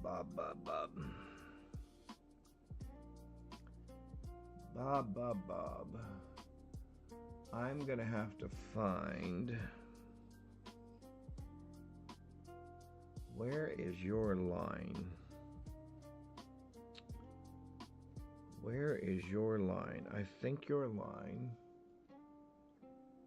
Boom, boom, boom.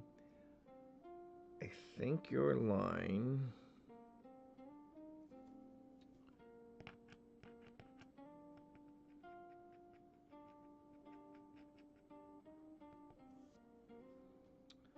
I think your line is right there.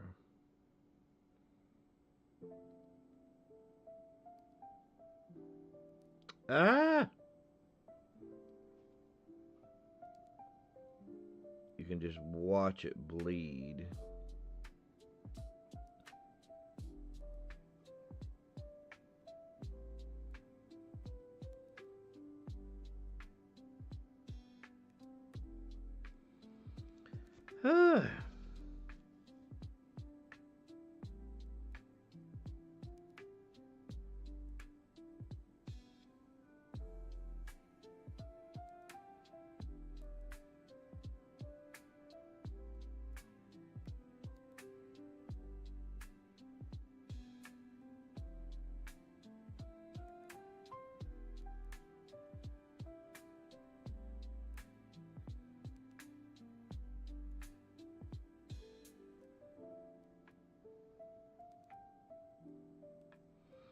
you can see I'm almost not even painting right there, right? I mean, well, maybe you can't see it. I don't know how close I should. How? Hang on. Let me try something here. Let me try moving this down even a little bit more, because I don't know how close.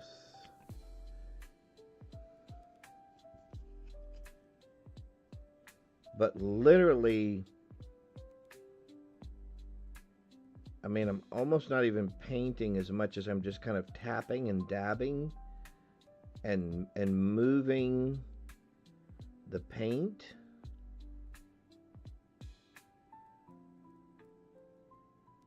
Oops.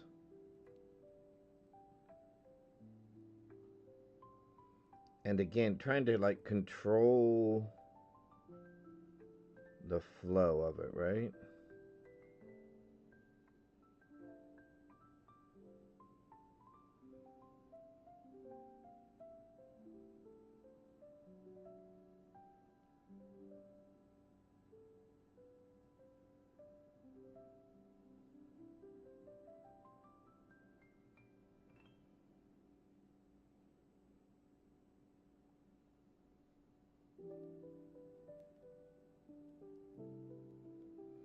Is that camera better, Duval, if you happen to be there watching?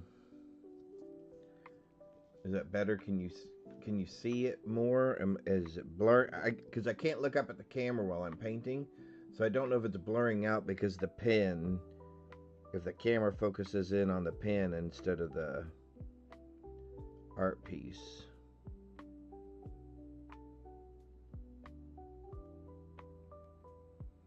And if you're not there, no worries.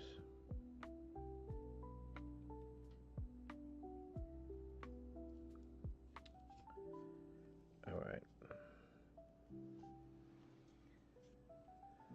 Oh my golly.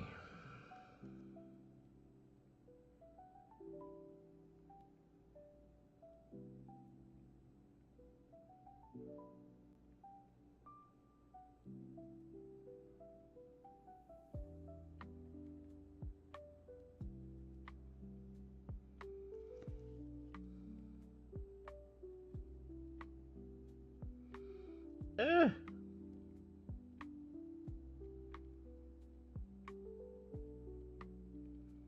Mistake. Mistakes were made. Bad choices. I'm thinking I may have to go over this with another coat.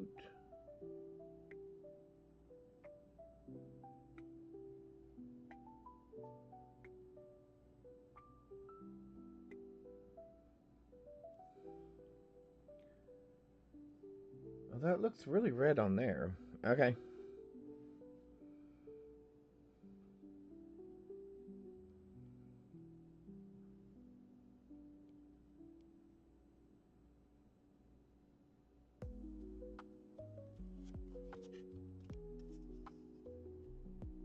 Oh no, okay. Now, once it starts drying, you get it out from under the camera. It's red. It just looks like super hot pink at the moment. So of course my brain is going, stop!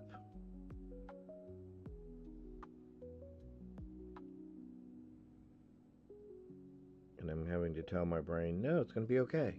It's gonna be alright. It's gonna be alright.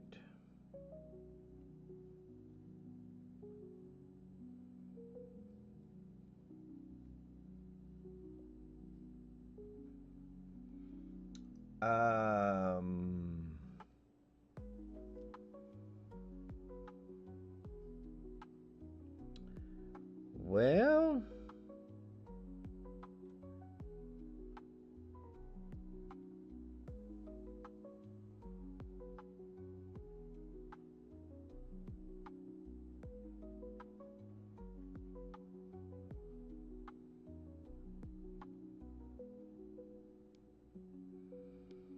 I don't know if you guys could see the paint just take off running.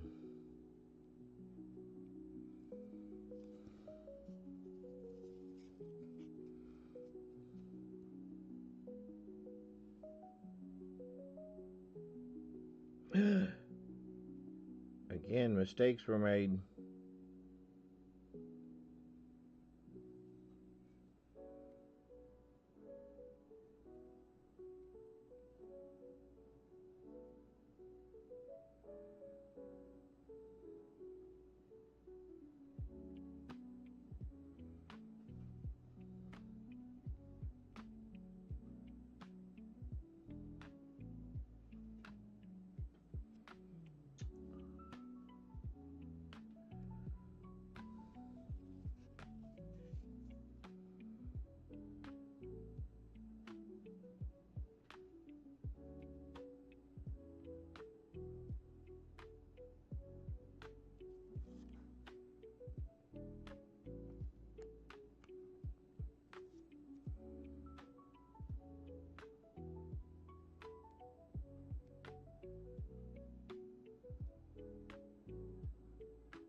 Yeah, we're gonna leave that there. See, not all the lines are drawn on there. Like, you still have to remember where his neckline is gonna be, where the overalls are kind of ending. Like down there at the bottom where his shoe was, we had to make a choice. Another mistake. We had to make a choice where his shoe was going to, basically where his pant leg was ending.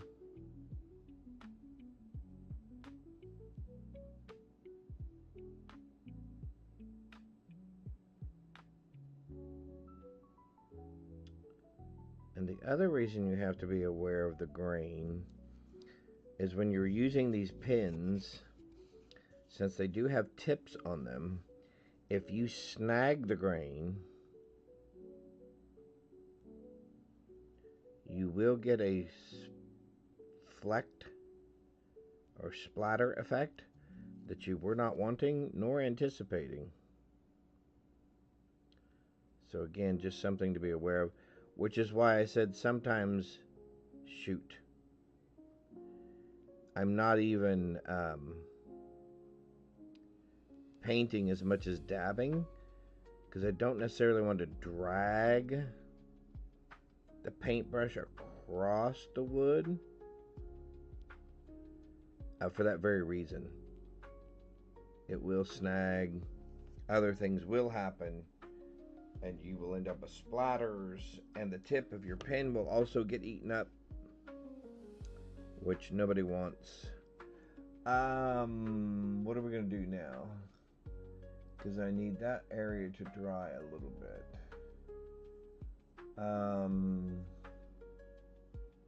Well, here, let's just take a break for a second. Turn this back around up here.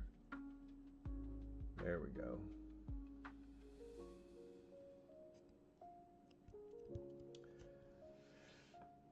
All right, Bob. Bob. Bum, ba-dum, bum. We may need this later. So I use a variety of different pens. Some of them are kind of no-named from Temu, believe it or not. But they work the best for the product. Some of them I use are the Posca pens. I usually use these for the fine. So you'll notice that the black and the white, I will use these for the fine lines and the detailing, because I can control the flow, and they're good, bold, full colors that will cover well, especially when we go to do this black. I guess let's start. Yep, the red looks okay. All right. I'm actually going to have to grab another piece of wood here. All right, let's start with this white. Oh yeah. Are you gonna? Ooh, are you gonna flow just like that? That would be wonderful. Oh, oh, we painted his shoe. See, I made a mistake. We painted his shoe. See, that's actually supposed to be black right there. That's supposed to be his shoe. And this is the bottom or the highlight of that shoe. So we'll have to fix that.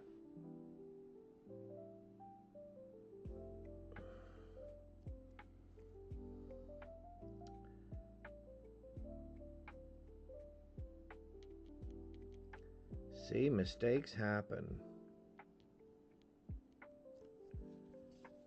And the good news is the black of that Posca should cover it pretty well.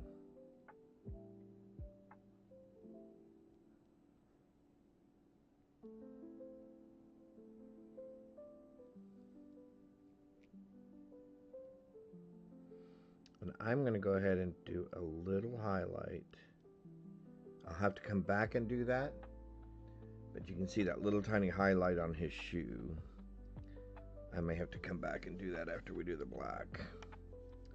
But that was a big mistake.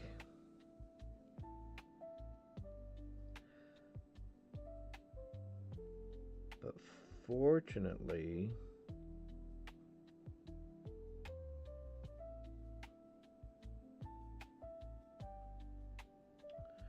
we're going to go over it in black. So I think we'll recover.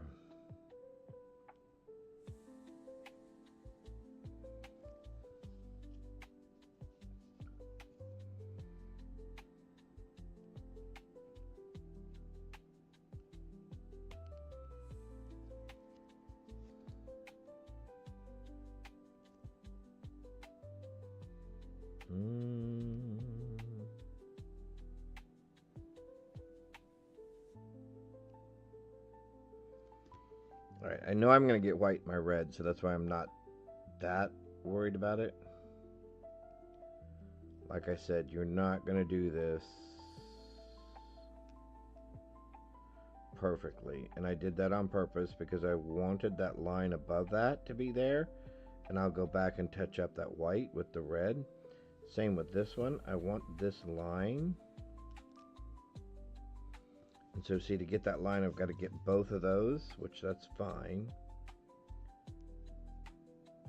I want this line right here. Right, so we can get the separation of his knees.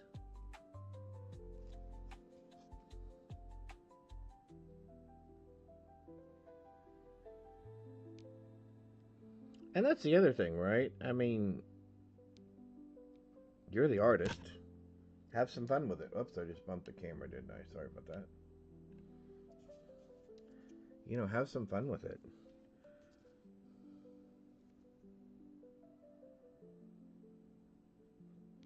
Although I struggle with that part.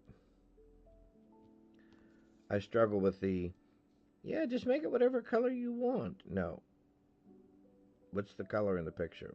What color was he wearing?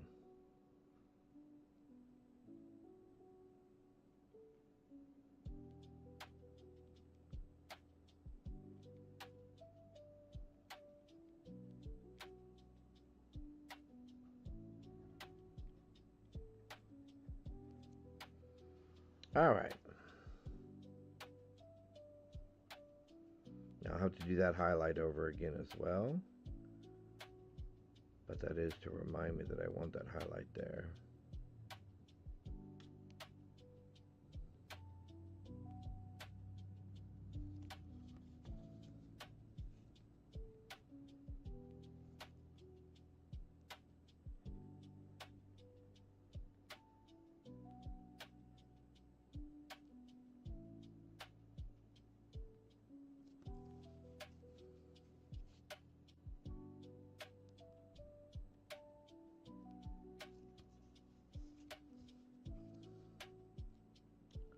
Same with that. We're going to put that white dot there.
The other thing that happens while you're doing this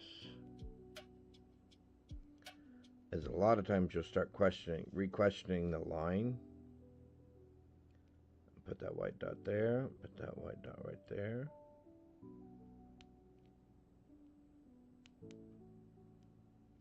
Put that white in there. Oh, that's much better.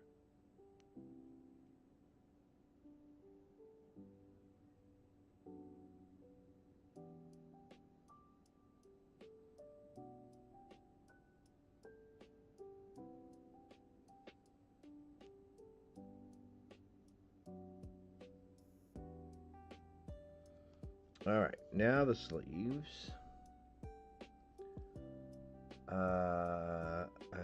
Blue. Let's see. That's what?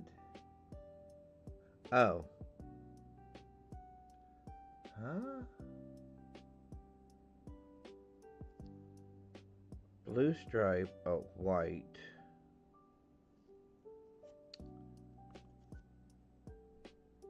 White.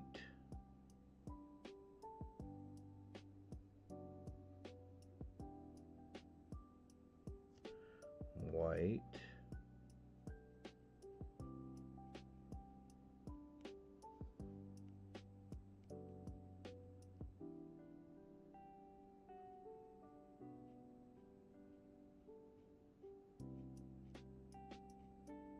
There we go.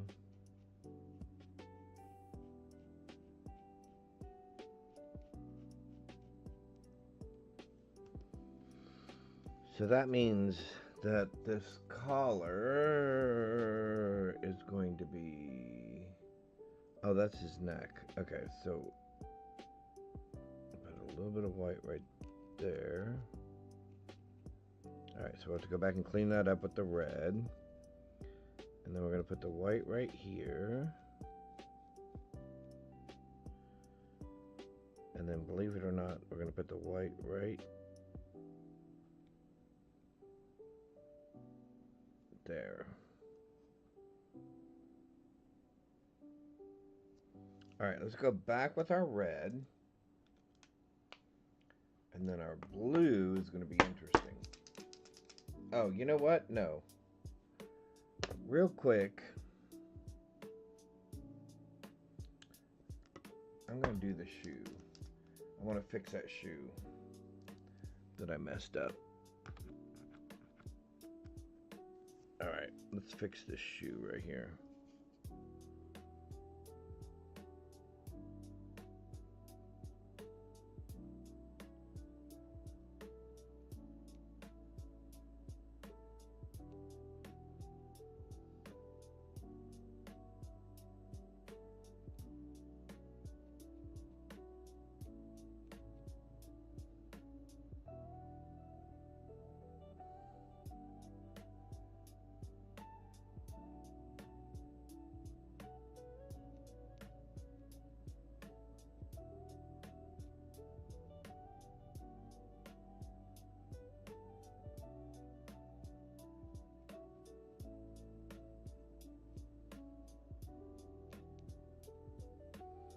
Woo!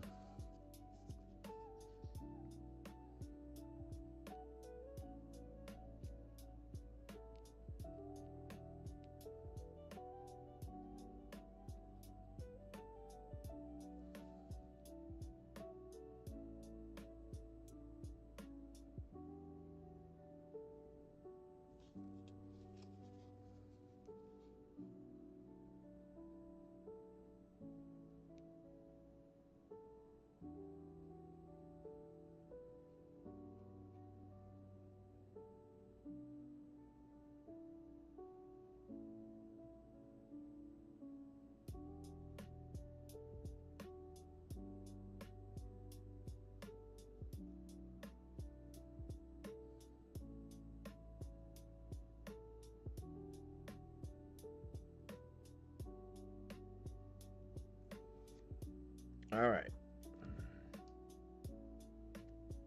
Well, that black doesn't look very black, does it?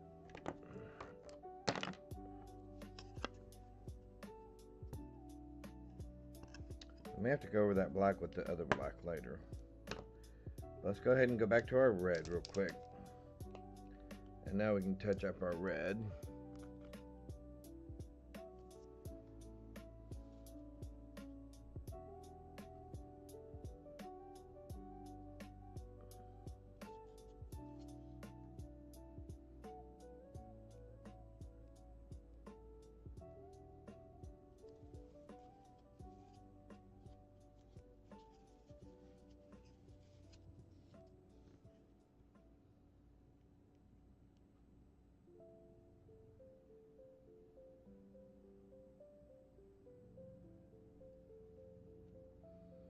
I have to go back and touch up our white just a little bit right there.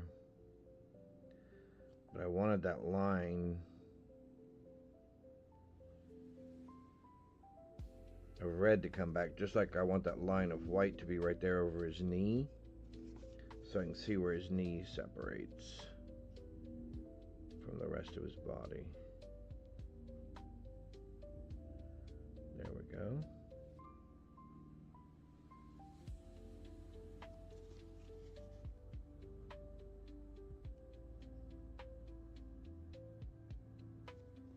And fortunately, once these dry, they're actually pretty good at not bleeding into each other too much.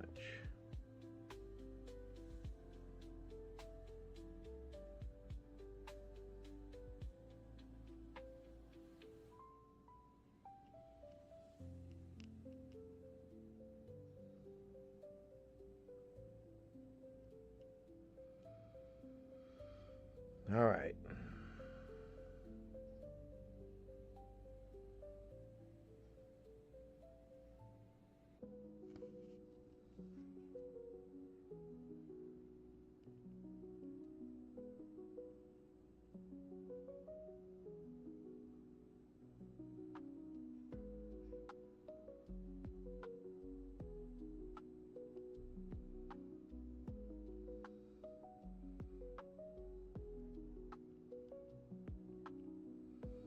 I don't know if you can see him on camera or not.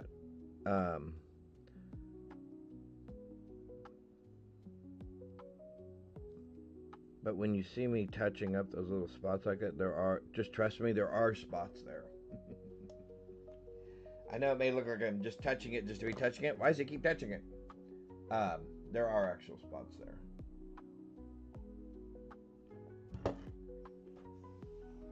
All right. Back to our white real quick.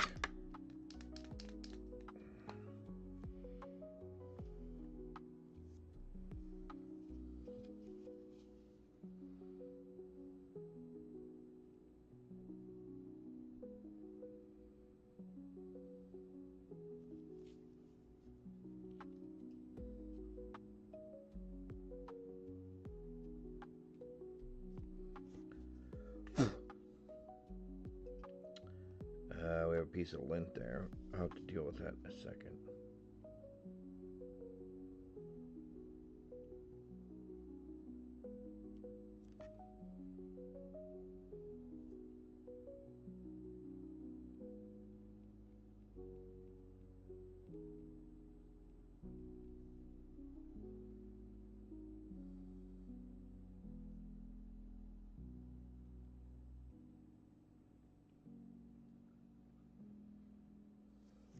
Now, the one other thing I can tell you that is a helpful tool, believe it or not, is a toothpick or oh, hang on, or an X-Acto knife. I seem to have lost the blade to this one, which that's okay because I need a very specific blade. Wait.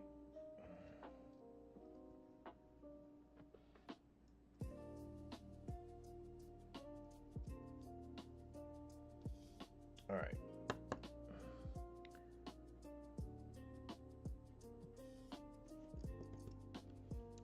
You can use it to clean out these holes sometimes.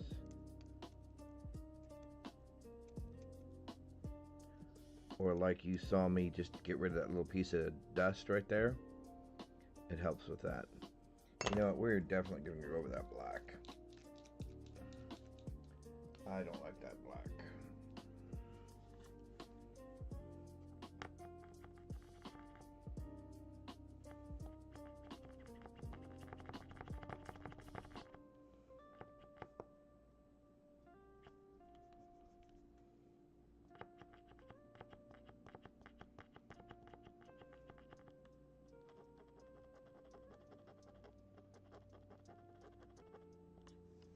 All right.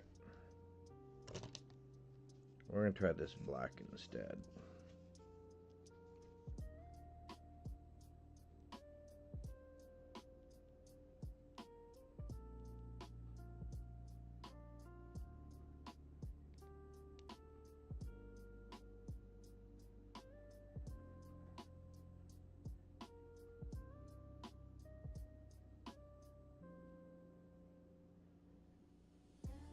Yeah, that's more the black I'm looking for.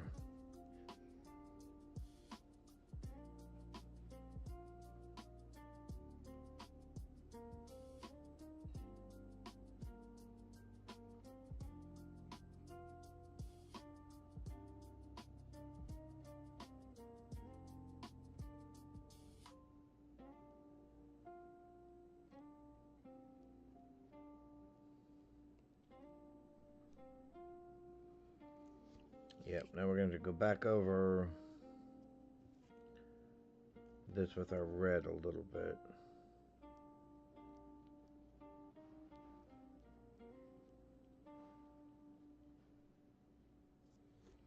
But that is definitely more the black that we were looking for.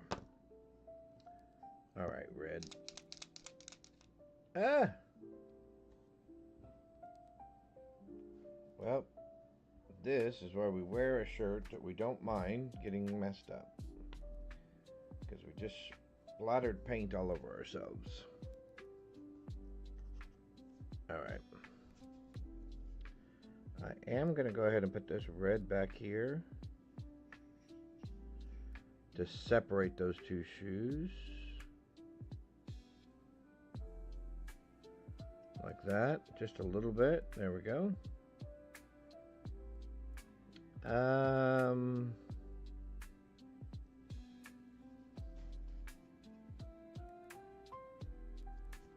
think we'll touch up that white just a little bit. In fact, let's take our Posca marker and see. Oh my, that may be too much. Hang on, let's find out.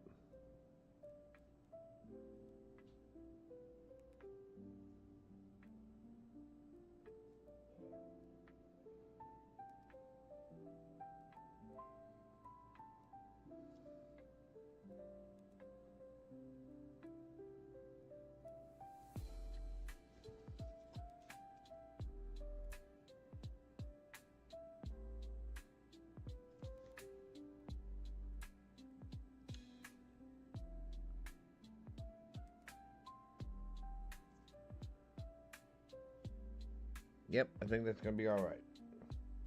Alright, you know what? Well, we have the white in our hand. It seems to be working pretty well at the moment.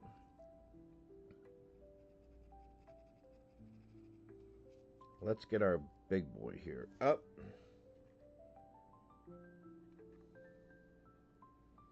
Hang on, I got paint on my magnifying glass.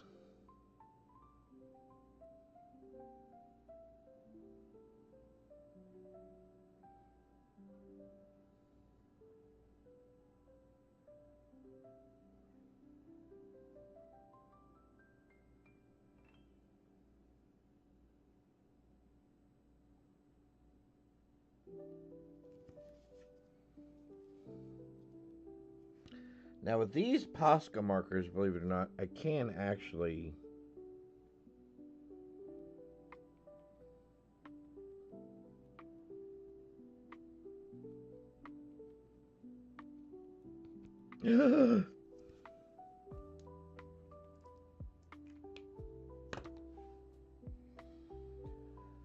Hi.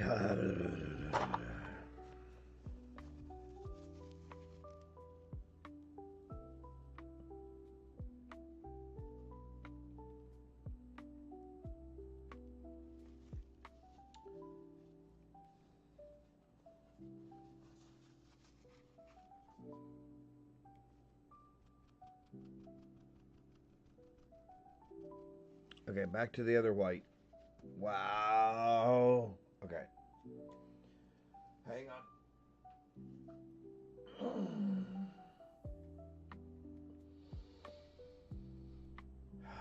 Deep breaths. Deep breaths.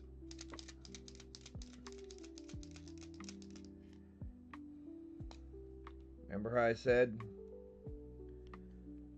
mistakes will happen? Things will happen.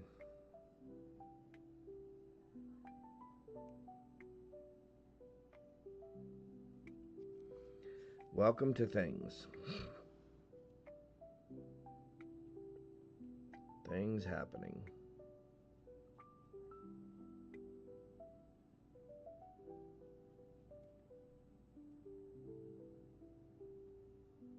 All right.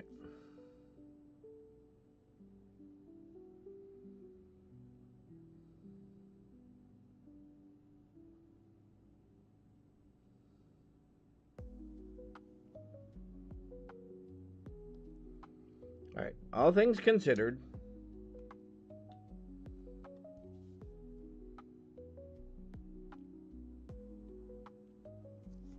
that is not the worst thing that could have happened.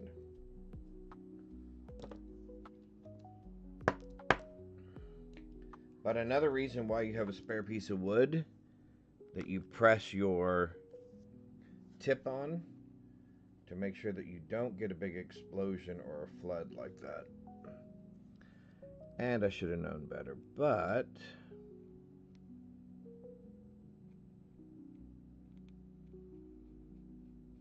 it was working so well there for a moment. And then it all went so terribly wrong. No.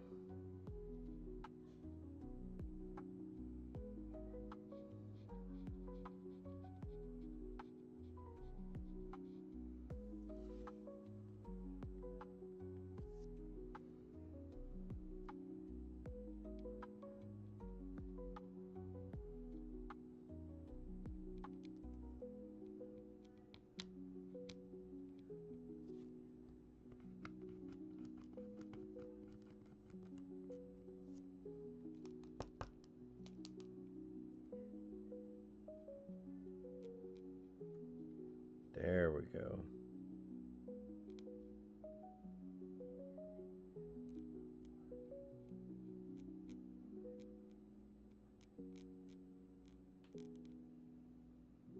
Okay, see that? That was the splatter because I was touching the wood a little bit too much and not just flowing the paint. So just so everybody knows, that does happen.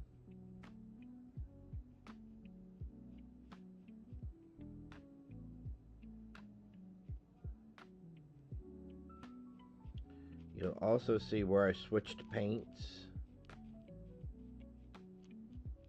And it's a little rough right there. Believe it or not, we'll let that dry.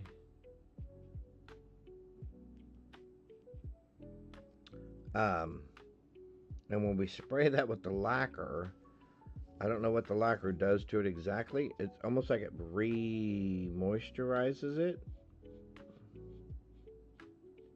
But you can see, you can kind of blend it down. And you're going to have to go over it a couple of times from time to time until you get the layer and the level and the texturing that you're wanting. All right, here we go.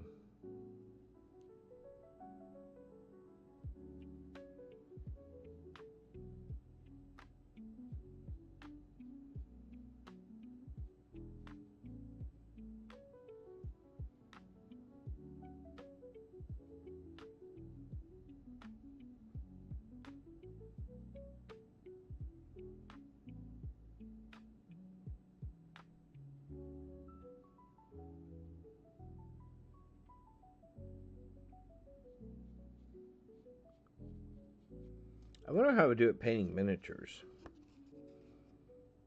Like Warhammer miniatures and stuff like that.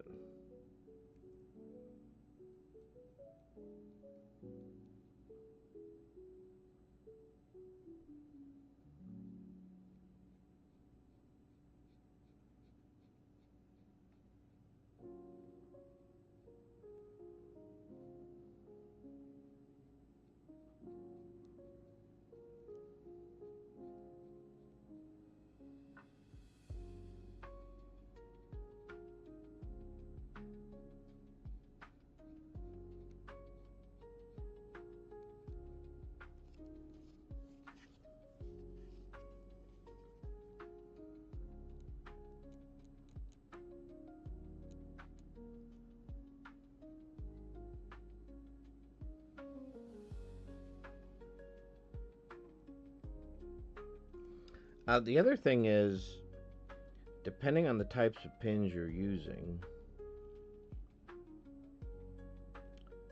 and you will learn this for each type of pin you end up using, you'll start to get a feel for the direction and the shape of the tip of the pin itself, and how it flows differently depending on how you have the pin turned.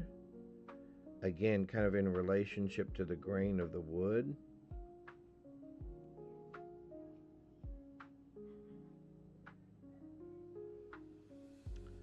Like this has a split down the middle of it to let the paint out. And knowing that that split is there, if I have the split facing with the grain of the wood, and I don't go against the grain of the wood, I won't get a splatter, but I'll get a nice flow. See how that flows?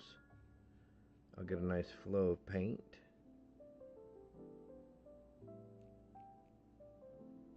To then finish that off.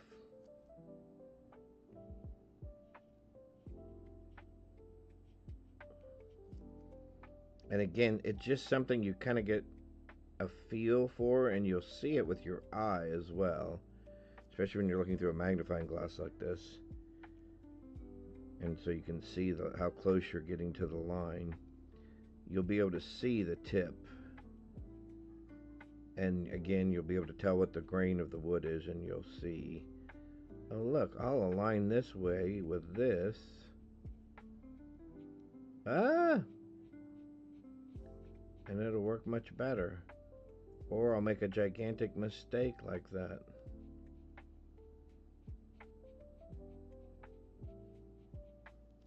Now, I will sometimes give these a very, very, very light sanding when I first go to paint them.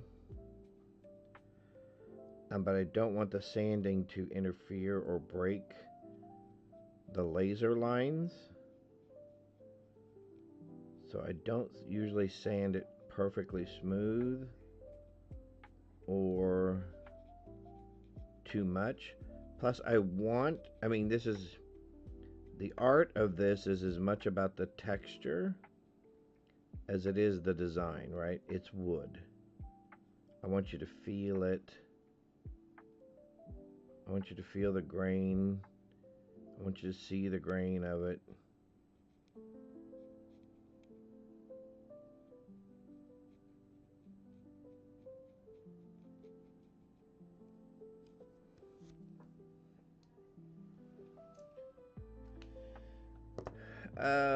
We need the brown.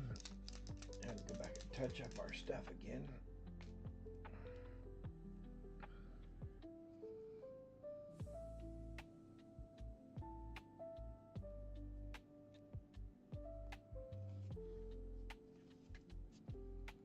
Fix our speckles down here.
Now, white touch-up.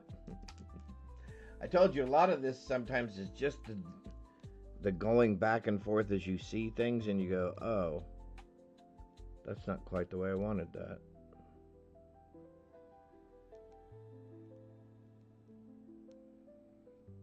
for some reason that is just not getting to the edge the way I want it to.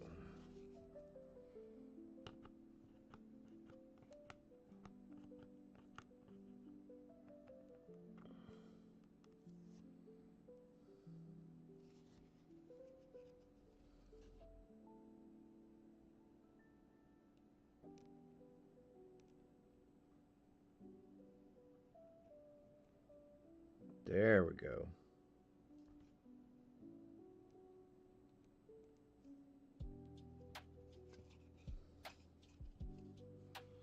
All right. I think we'll do the 5-cent label. Not in white. I guess let's do the blue. Oh, that's going to be interesting because I did pick this other blue, didn't I? All right. This will be interesting. I have no idea how well this is going to work, or if we're going to have to switch course here. I like this color blue. I'm just hoping it's going to behave.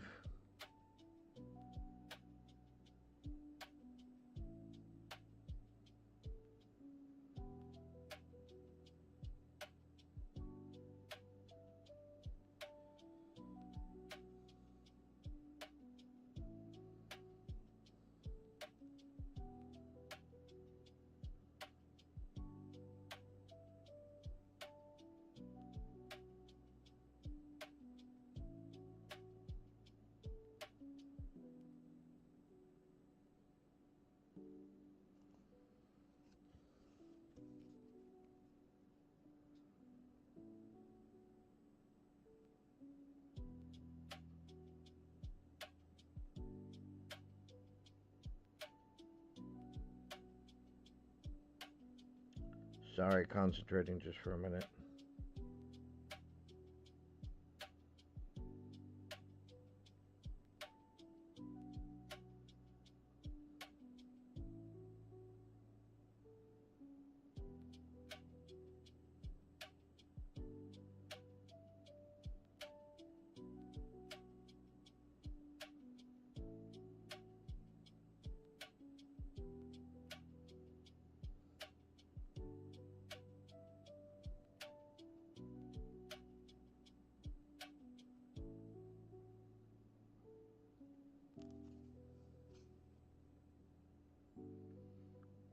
All right, a couple of dabs.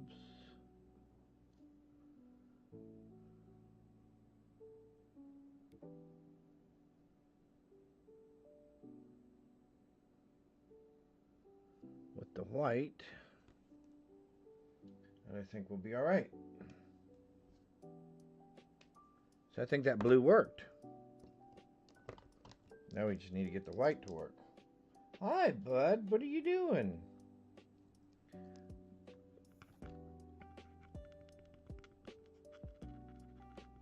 Do you need to go outside and go potty? Hang on one sec, buddy. I'll take you. Give me 1 second, bud. I literally want to do that and that. All right. Pardon me while I take a break real quick. I'm going to take the puppy out. But there we are. We're getting there. We're getting there. I will be right back.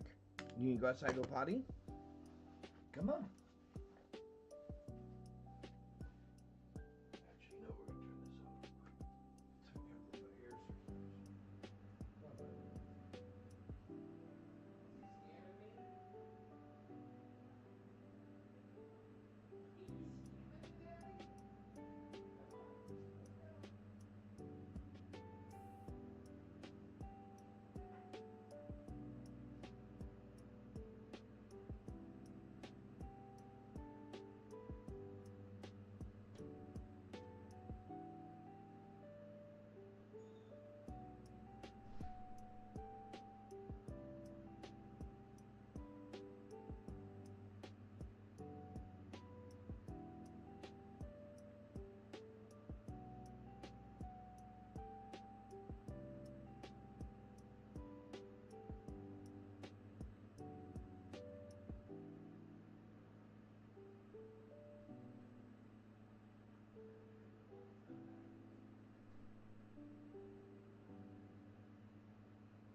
puppy's taken care of.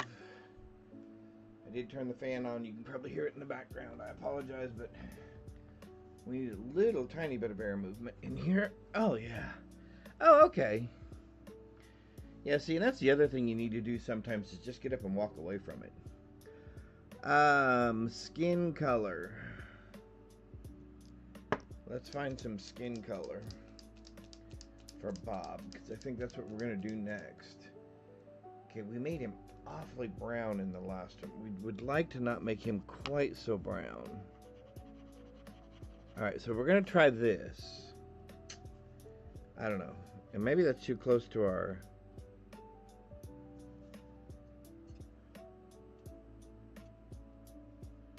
No, I guess that's lighter than that. Alright, here we go. Here goes nothing. Let me hang on.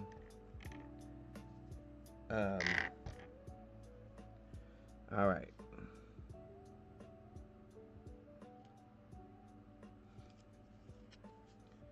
Yeah, I think that'll be alright.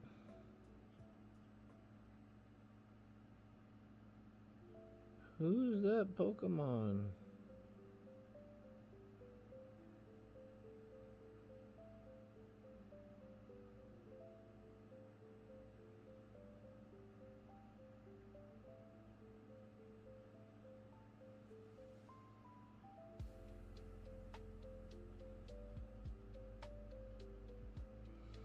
I was just trying not to make him quite as tan as he is in our other version.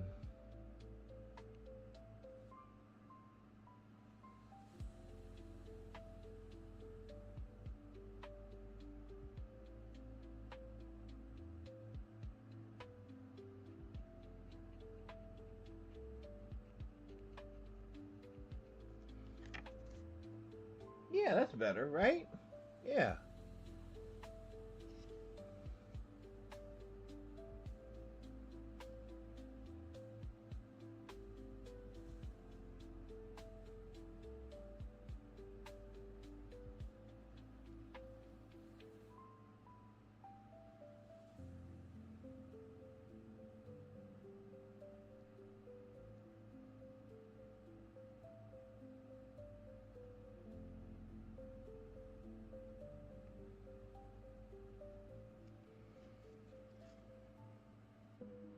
Yeah, I think that'll be alright.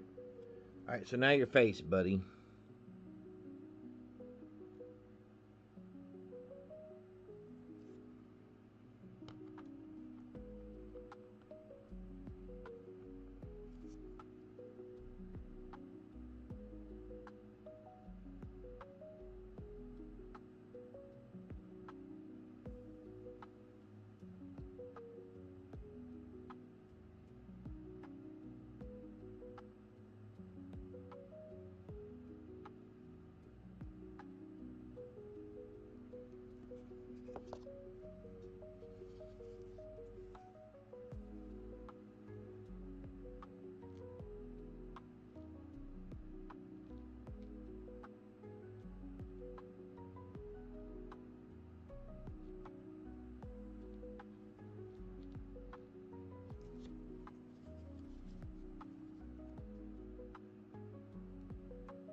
I will say the other thing that happens, again, it had been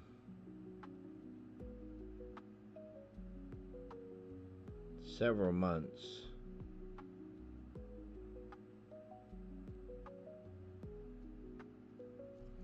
since I had done this, so I was a little nervous, but I think you can tell just even since we started doing this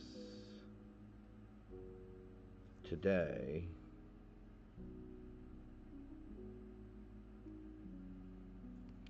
I'm getting a little more comfortable.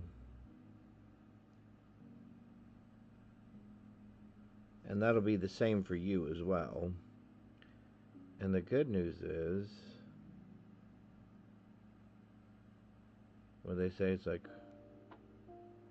riding a bike or falling off a horse, right? You never forget.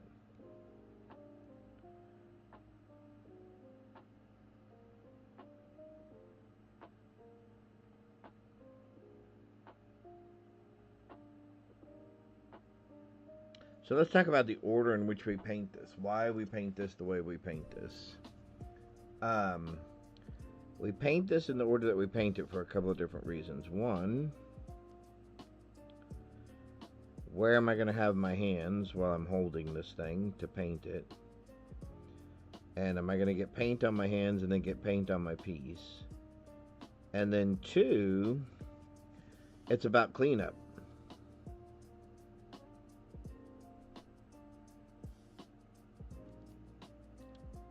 I know I'm going to have cleanup, and I know there's going to be areas where I have to go over things. But can I do it in such a way that it minimizes the frequency or perhaps the number of times I have to go back to clean it up?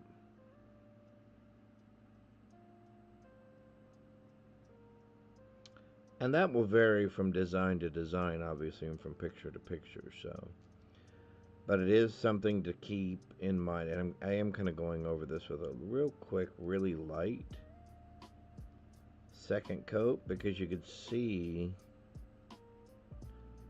that first coat went in really, really quickly, which is fine. But I think I just want the color. Again, I'm not looking for him to be tan.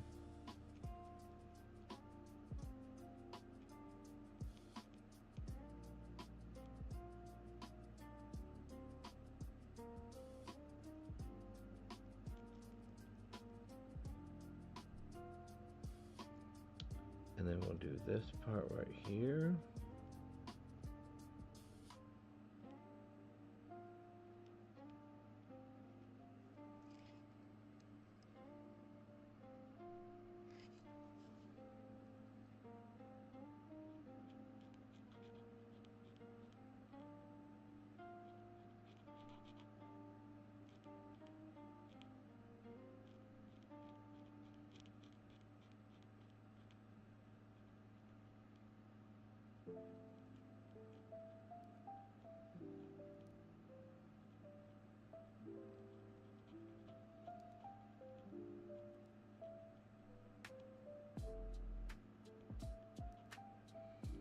Also, knowing what color you're going to be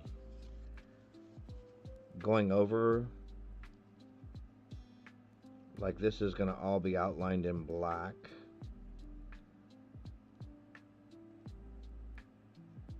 So I'm not worried about the black covering this color.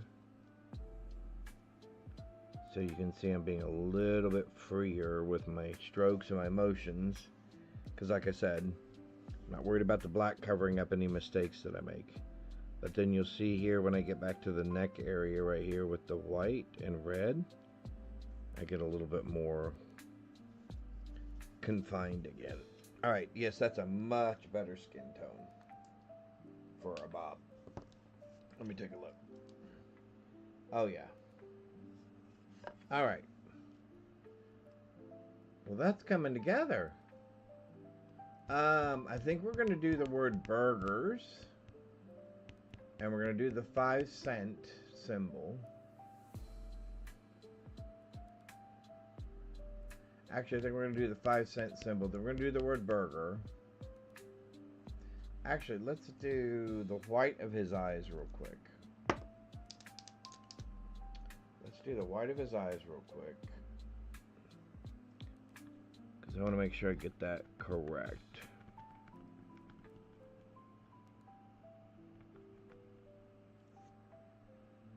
I gotta make sure I get the right part. It's the white part here. And that's this part right here.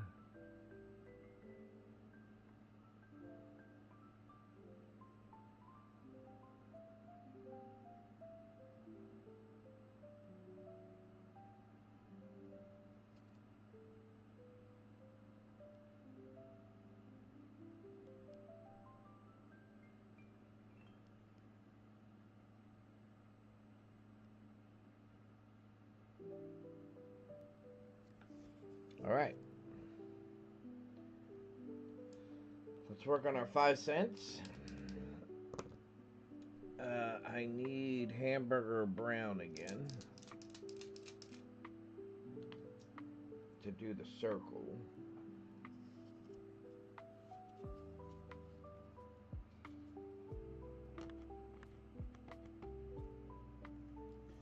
Hang on, I got it. Something hanging off the tip there.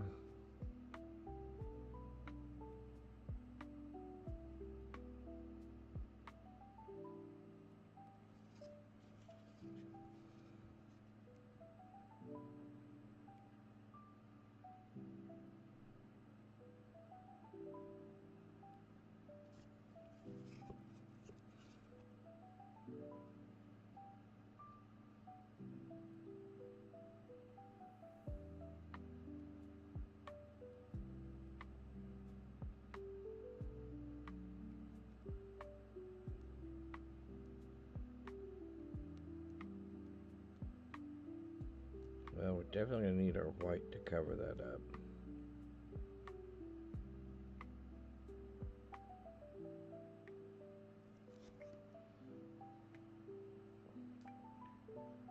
Definitely going to need the white to do a little bit of lifting, a little bit of the heavy lifting here.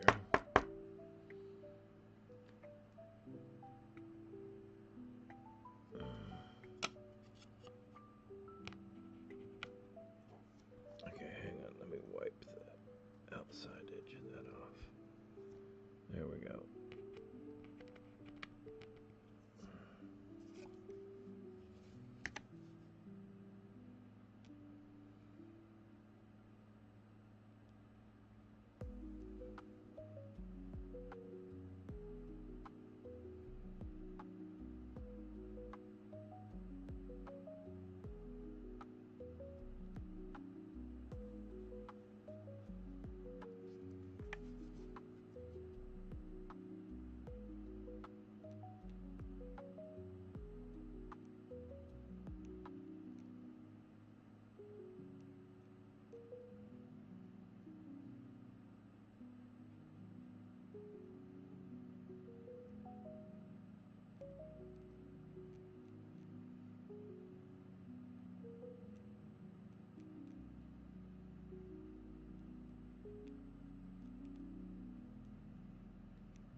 So we almost had a big mistake with our white there earlier.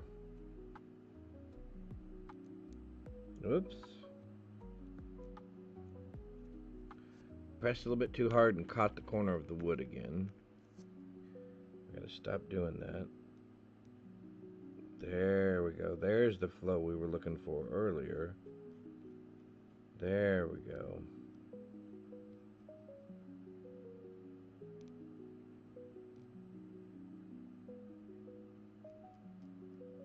Yeah, that's the flow we're looking for.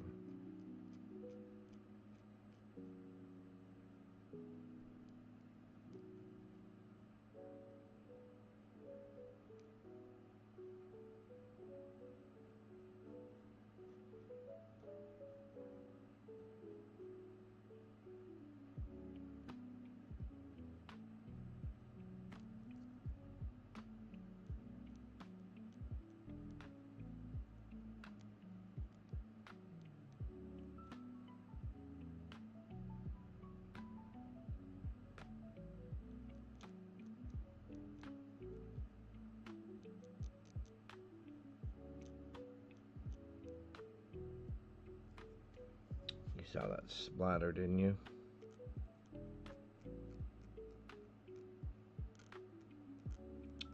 And again.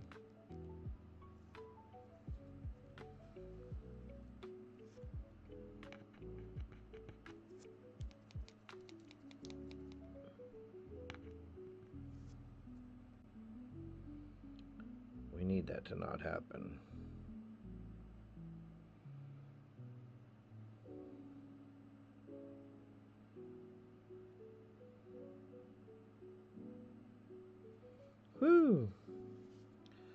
Teeny tiny little points.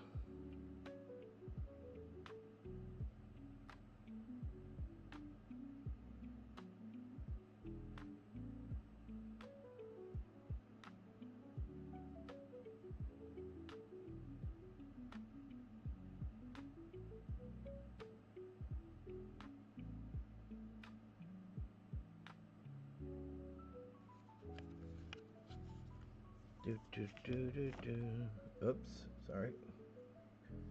Bum bum bum bum bum bum bum bum.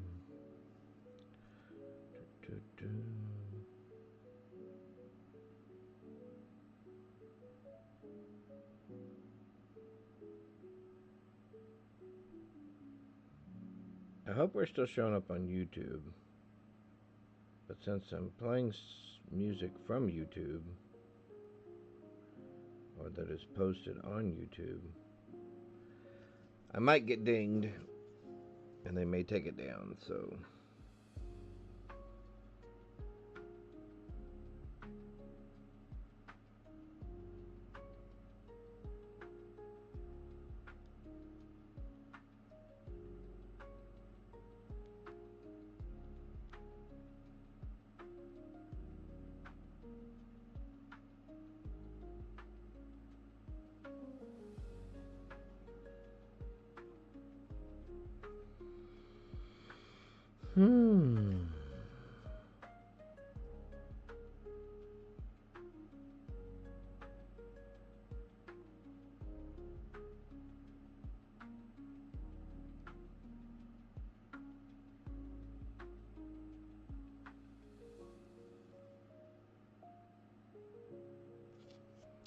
Okay, hang on, because we're not getting...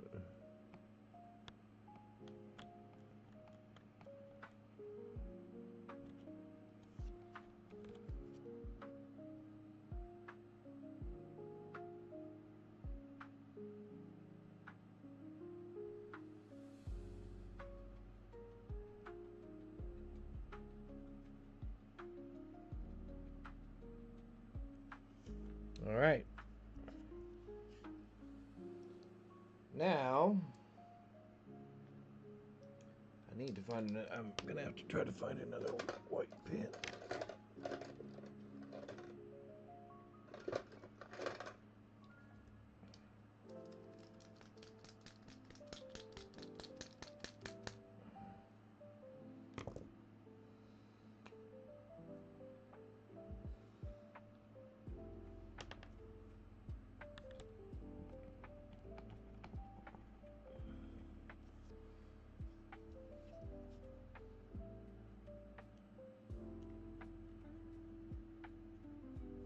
All right. Let's try this with burgers.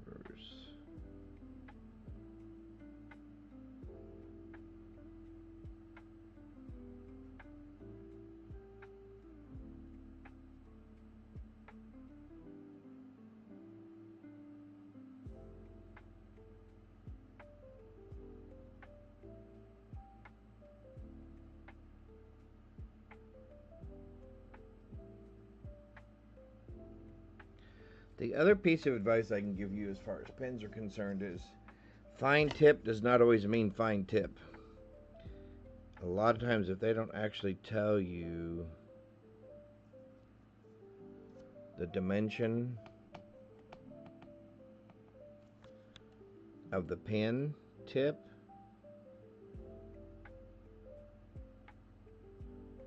and it just says fine or extra fine or something like that, more than likely it's not going to be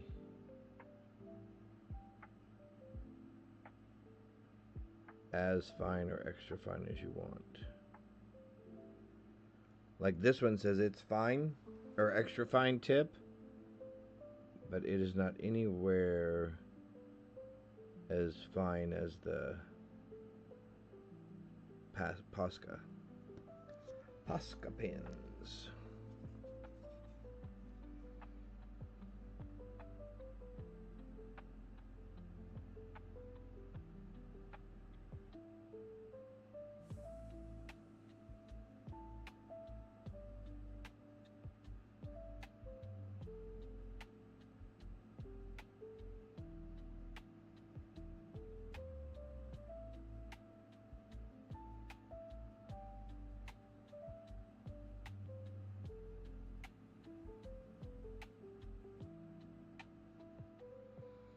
And you can see what I mean by you're not going to not make mistakes or have areas that aren't going to need you to come back and touch up later. It's just going to happen.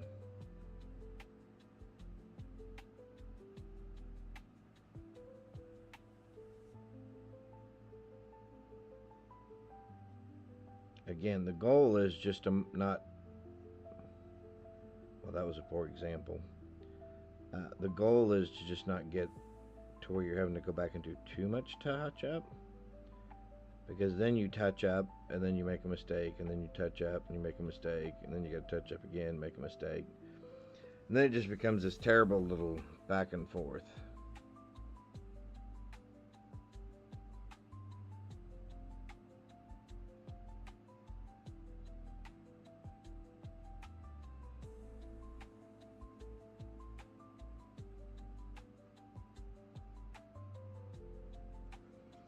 So the objective is to still try to be neat. Just realize that you're not going to be able to be neat enough every time.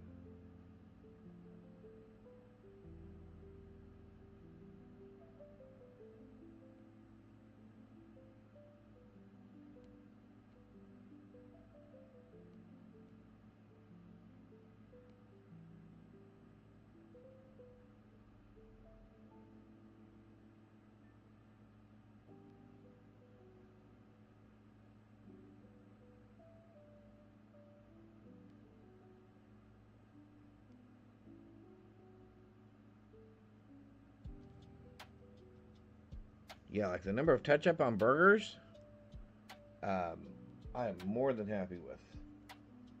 That is nothing. That is nothing.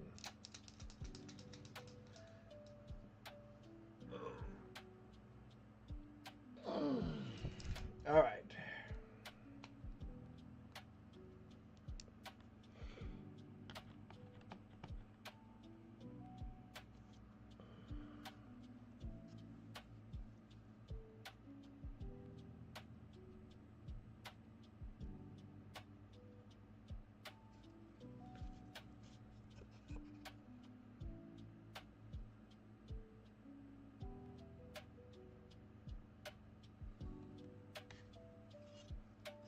And believe it or not, just those little touch-ups make, in my opinion, a big difference visually. Right?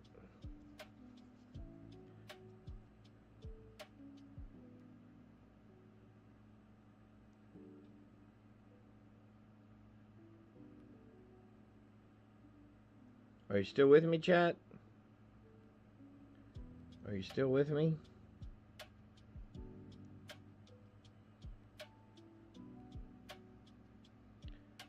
Are you with me? Are you here? Alright, let's touch this up.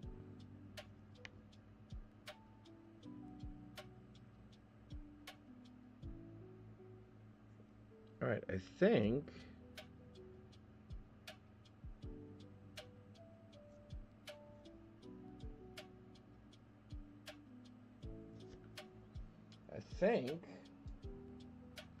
we're ready to do the background color.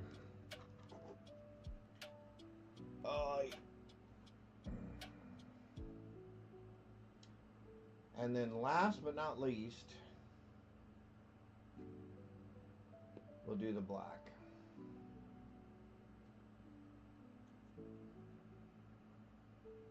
I'm assuming we're going to want to do this end. All right. Here we go.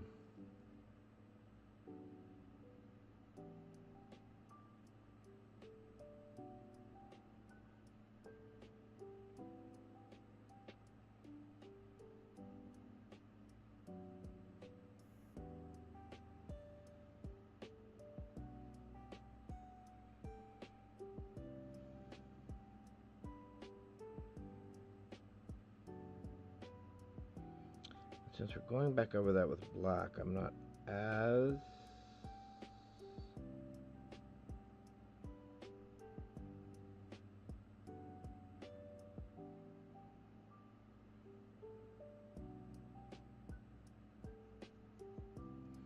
You'll see I'm not being quite as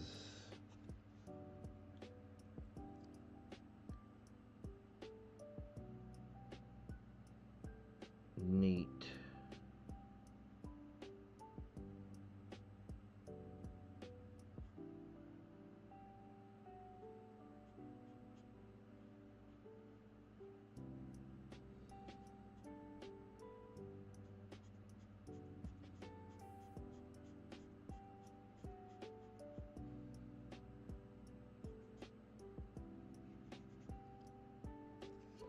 The other reason we use lacquer is, like I said, there does seem to be this quality where it re-liquefies everything.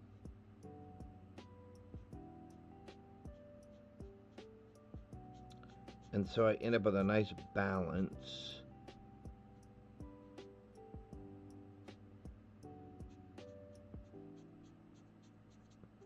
And I don't end up with a bunch of brush strokes. Or pen strokes, I guess, in this case.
Alright.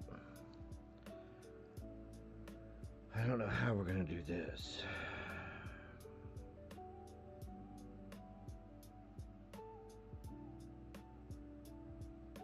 Just know that we're going to have to go back and do touch-up.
Yep, I think it's going to be alright.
And remember, we're not painting this to try to get rid of the grain. Remember, we said earlier that part of the art of this is the fact that it's on a piece of wood, right? And I want you to feel and see the wood. I mean, that's part of the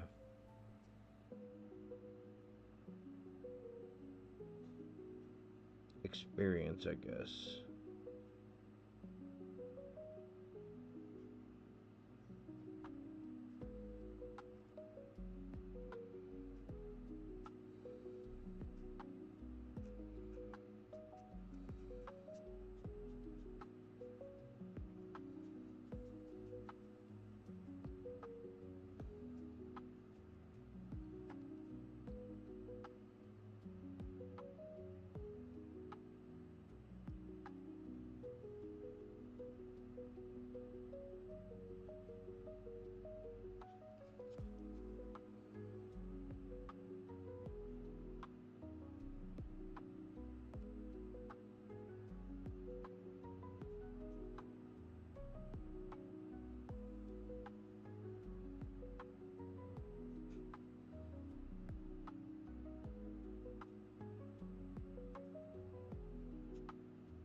Having just made the statement about the wood, at the same time,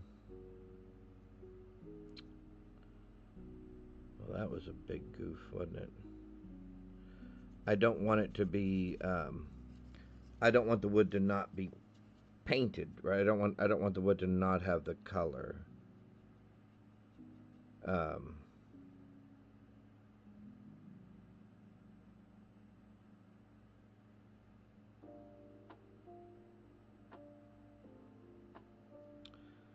so where the lines join, it's important to me to get the color, and that was a mess, and I knew it.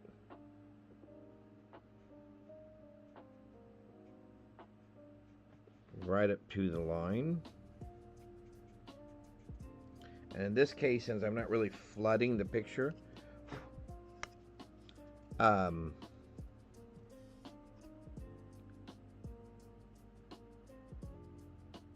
I wasn't worried about going over my laser lines and filling them with paint.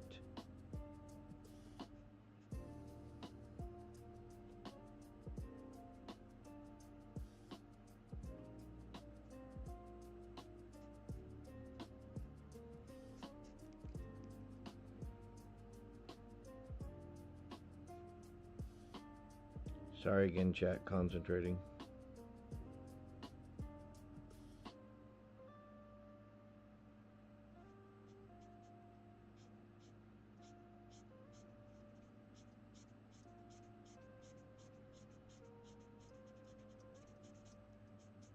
And you will see me kind of go back a little bit like I was right there.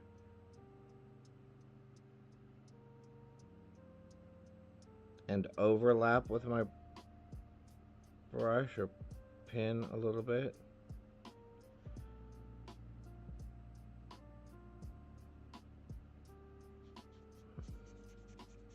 Again, so there's not that line or overlap of brush strokes.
All right.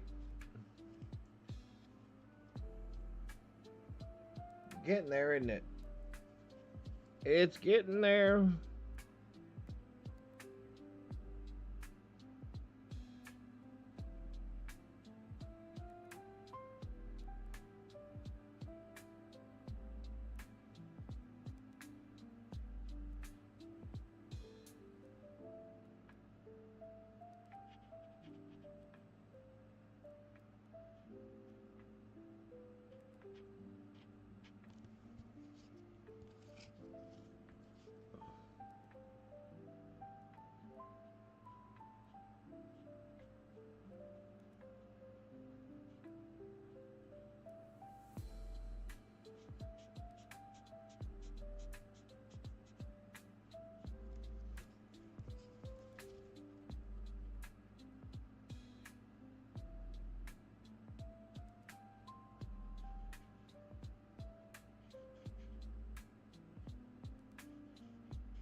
Okay.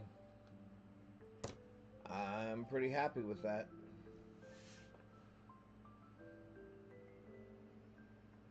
The bun is a little bit lighter still. Banel, hello! Sorry about that, I was concentrating. As you can see, I'm painting. So the one on the right is obviously what it's going to look like when I finish it. At least that's what the last one looked like. But I am very happy with it so far. Now comes the black. And then the touch-up.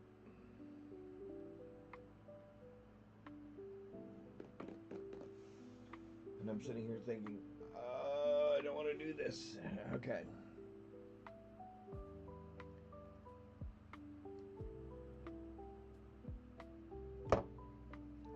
All right, here we go.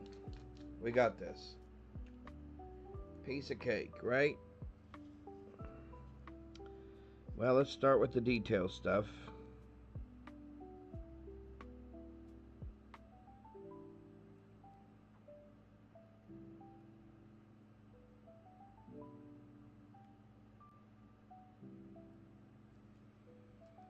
So we'll fill in his eye first.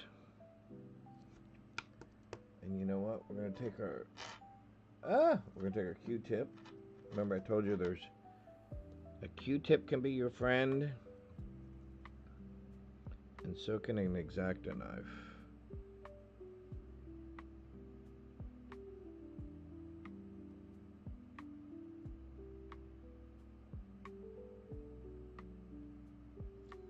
Alright, we'll have to touch that white back up again, but that's alright. At least was able to get us color over there.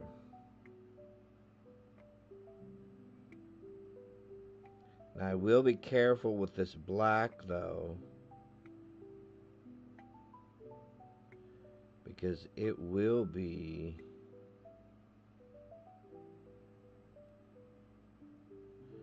a little more difficult to cover up. So we do have to be cautious with this.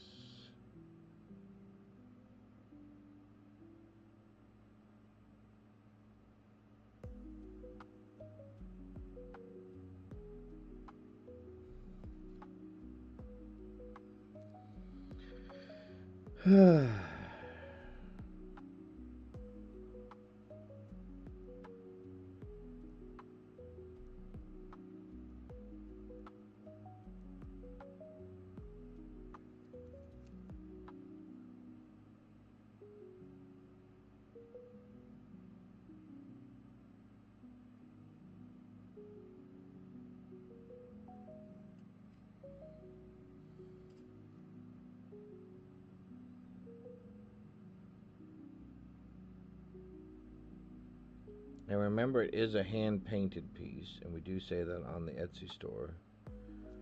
So we're not looking for perfection, right? We are not a machine.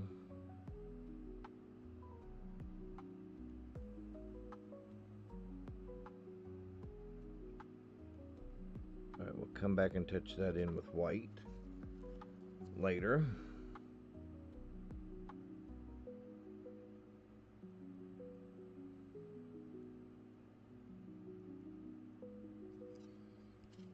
Okay.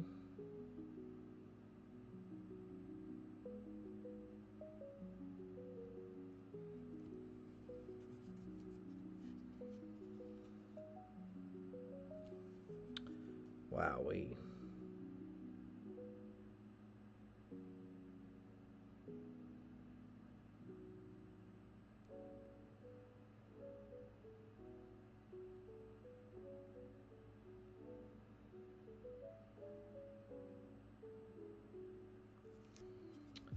I forgot.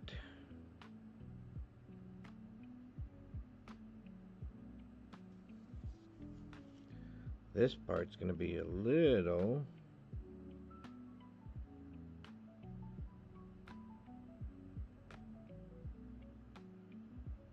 tenuous.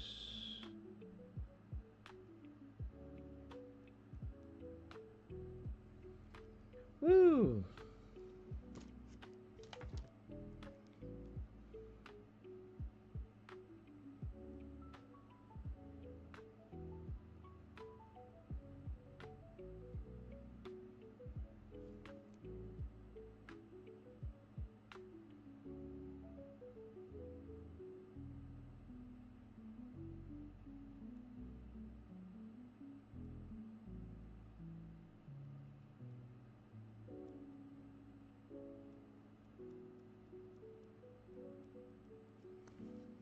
Now where we have the room, it's perfectly fine.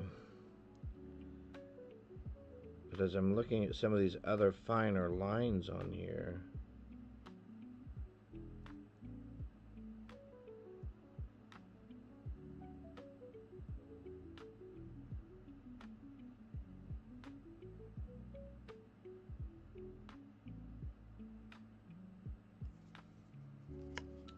alright. Just gonna have to go slow.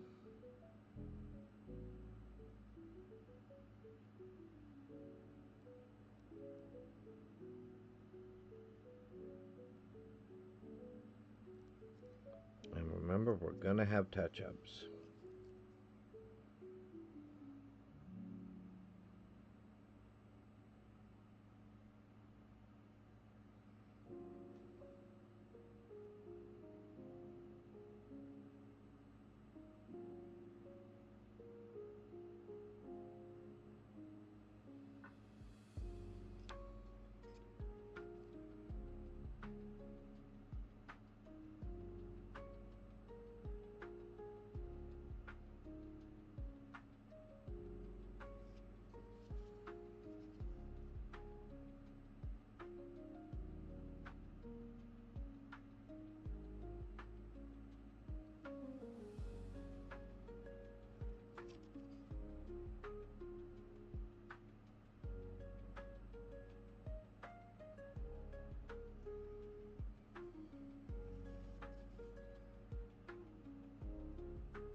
I know I'm not too chatty at the moment. My apologies.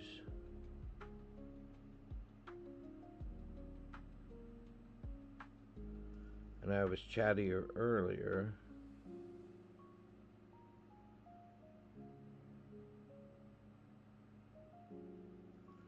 Again, this is just taking a little bit of my concentration. And it's not helping that I'm looking at it under a magnifying glass.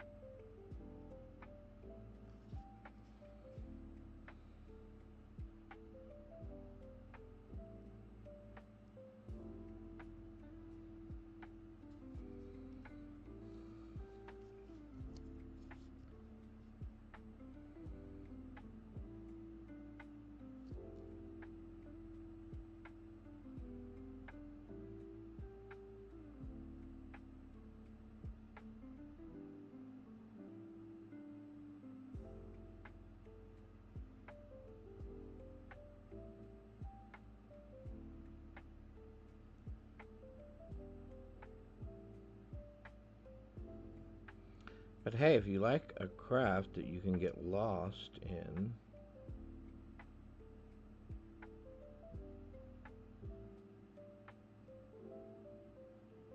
and just kind of get into the zen of it all, so to speak, this is a craft that I can recommend. Alright, now the cheeseburger outline.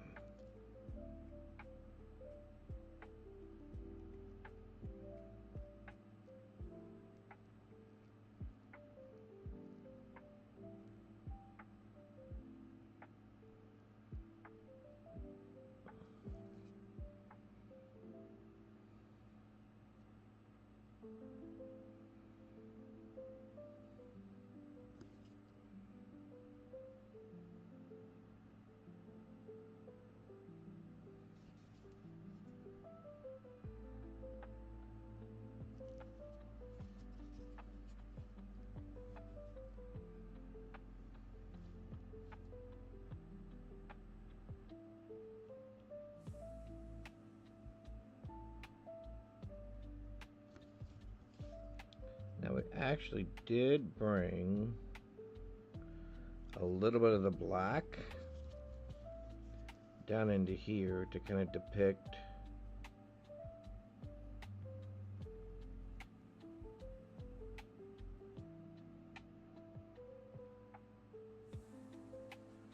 some dark areas and some gaps.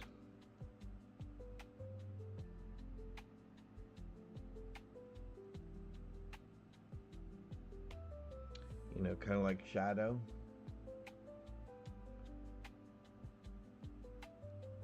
Here and there.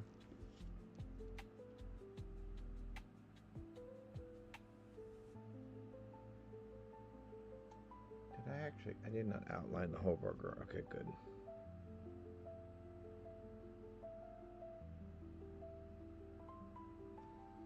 Because I was thinking that's going to look a little strange, I think.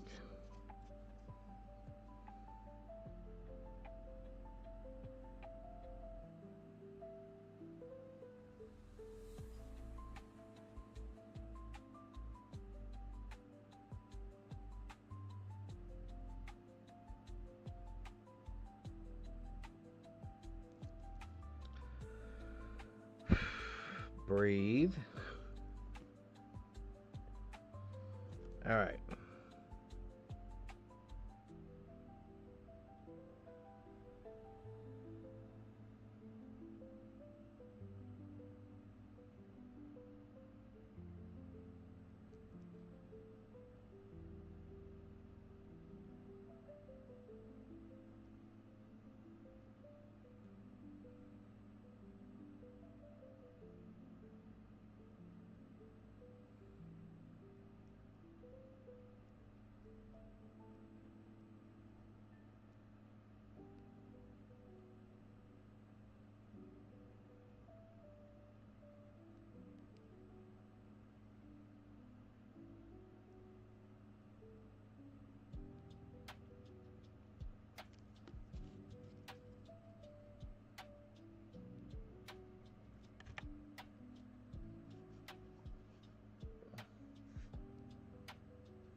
I can see lots of touch up.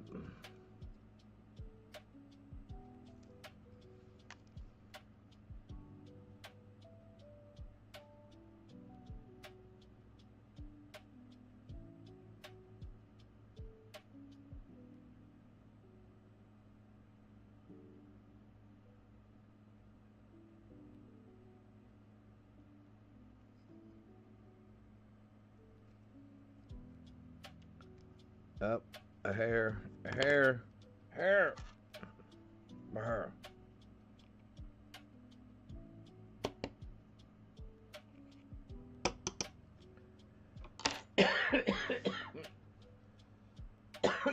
Excuse me.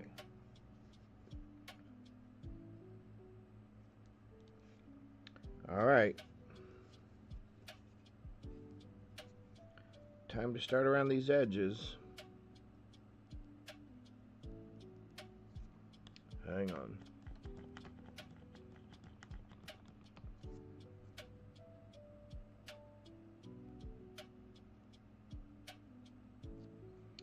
That is a little bit of a problem with having a fan on in here, granted. I need the air circulation because otherwise it'll get too warm.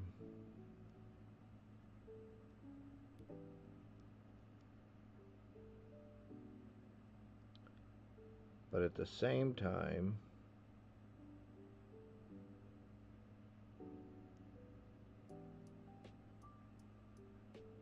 the air is causing the tip of my pen to dry out quickly.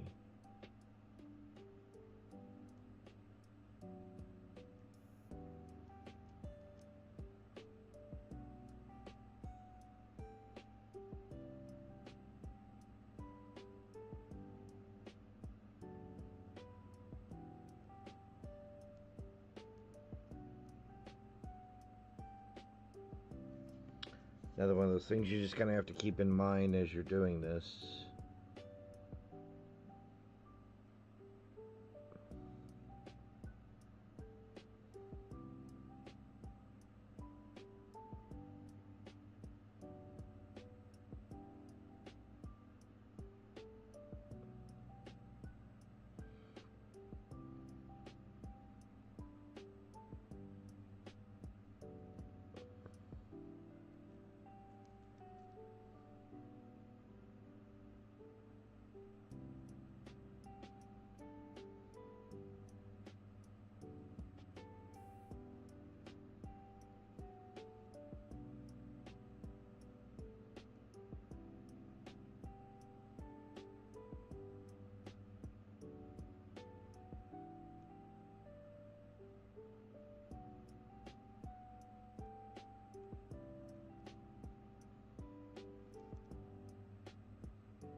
And you can see I'm taking a little bit of liberty here with the edging.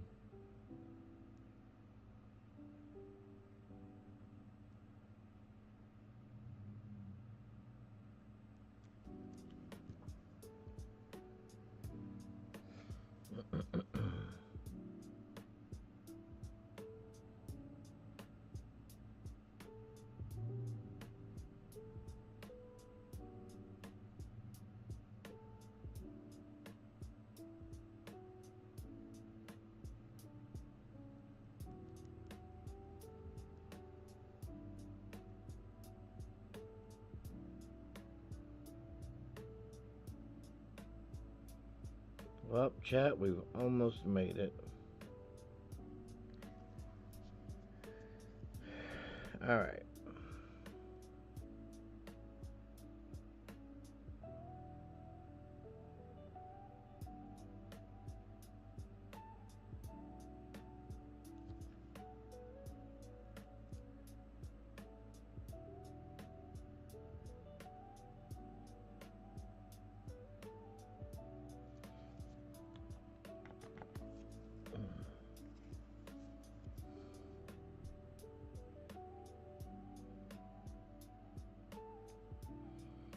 So then what'll happen next to this, because I we may or may not do it on stream, is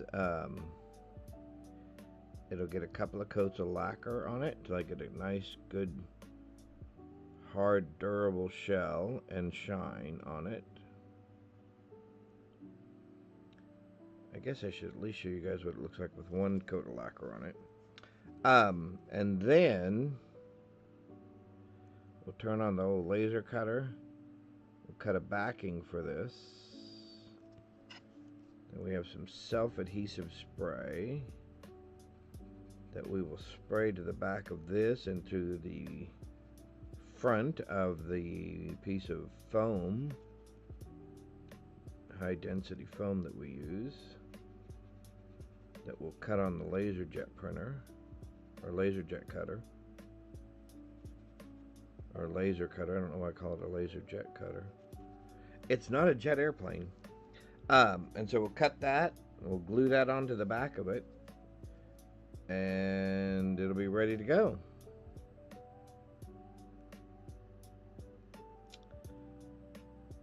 It'll dry all day Sunday and get nice, and the coating will get nice and hard and firm. And it'll go in an envelope on Monday, or a package, and it will be shipped somewhere here in the United States.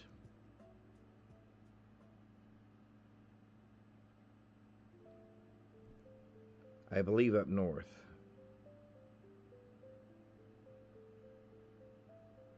Somewhere. Which would make sense, since Bob's Big Boy is a northern... Well, I guess they were in California too. So maybe they're not just northern, but there, I think when they started off, they were more of a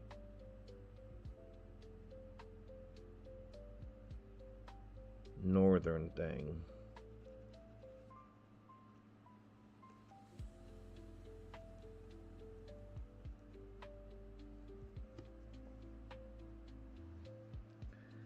Well, look at that. We're almost there. We have touch up to do after this.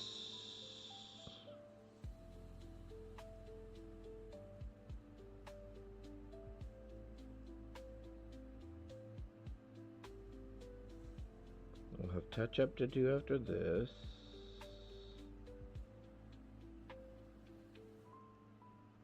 And then, like I said, we'll try to get a coat of lacquer on it and get it back in the... The problem is the lacquer has quite a fragrance to it. And so we do it outside, and then I have a vent space here in my office hooked up to the laser engraver and cutter, because obviously that makes a smell when you're evaporating wood with a laser. There is a fragrance. And so I have a ventilation system hooked up for that, so that I'm not breathing that nasty smoke in.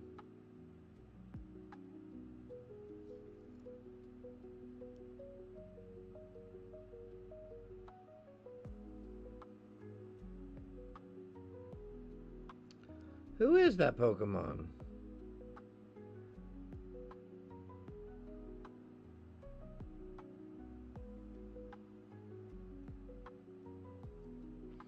I'm just touching a few of the dots. I'm not doing all of the dots. Some of the bigger ones you'll see me touch.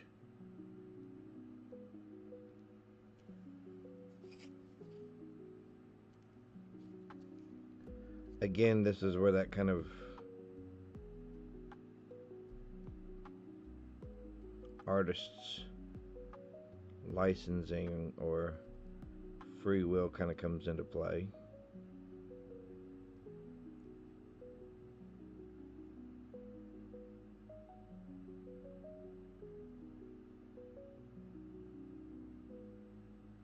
And believe it or not, one of the other things I've done in the past, and I may end up doing it again, is I do, or I have taken a Sharpie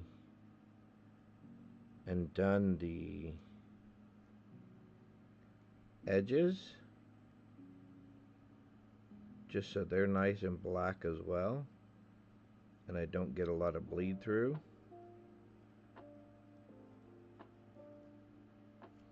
And it also helps seal them, although the lacquer does that also. But here,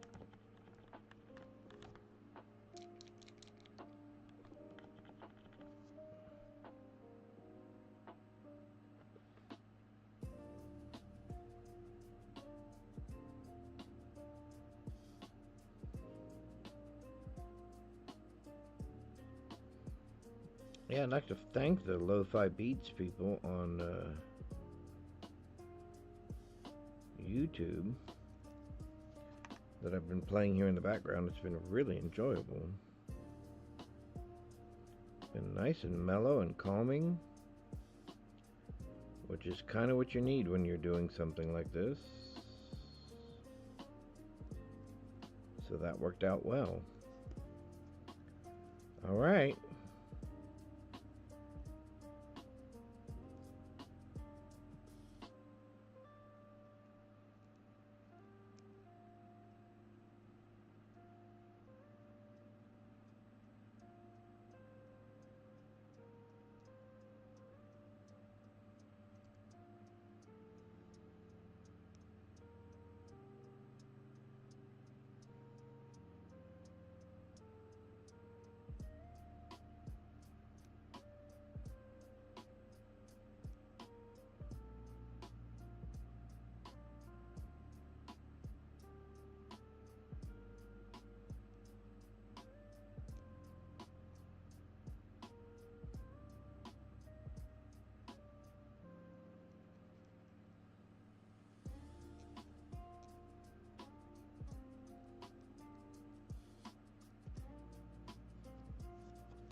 All right.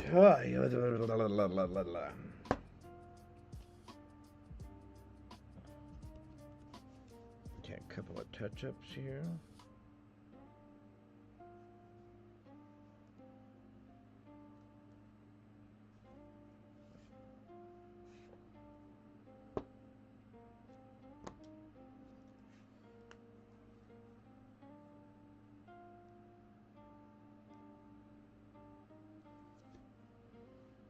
All right, some white.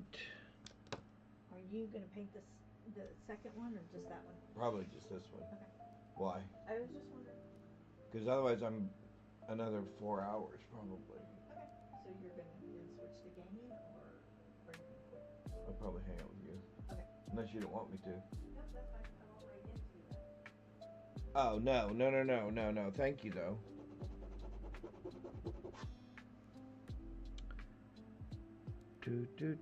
All right, we need our... Uh-oh. Oh, we need our brown. We need our brown. Let's fix our Bob Big Boy words first.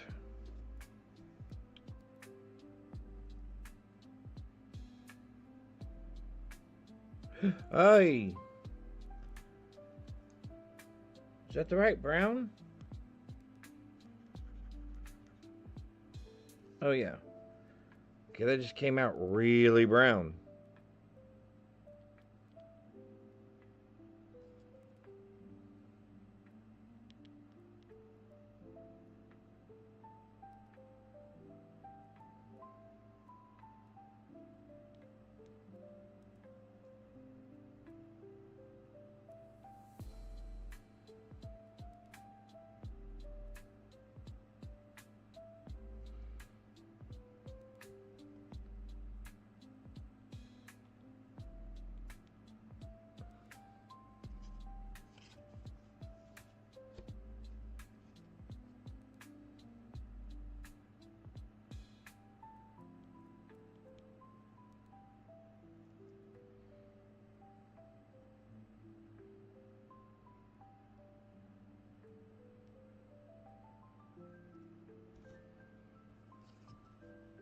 is that our hamburger brown? Because there was our red.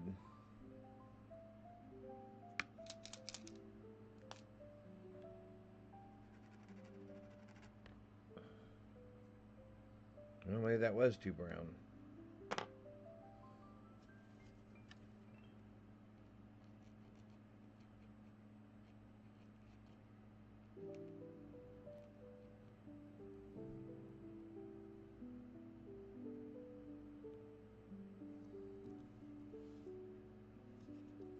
Well, it looks like we'll be touching up over that when it dries. Because it's supposed to be that brown. Alright, so let's go back to our white. It's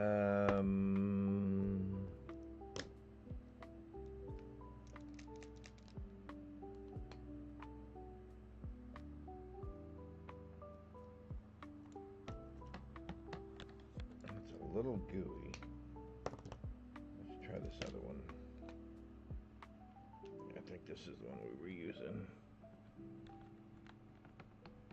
Yep. It's got a little bit of finer tip on it still. But not too fine.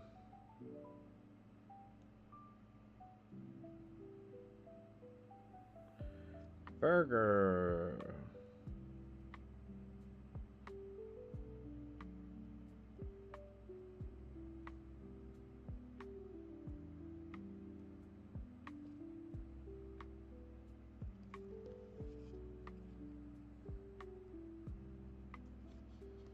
Alright, so now we gotta go over that brown with the red.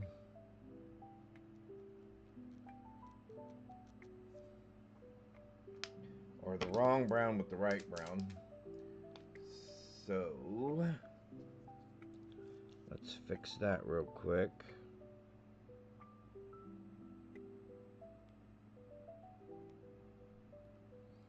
There we go.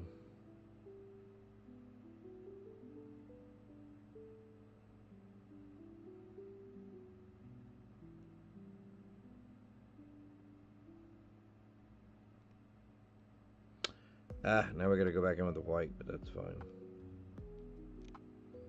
We gotta go back in with the white again.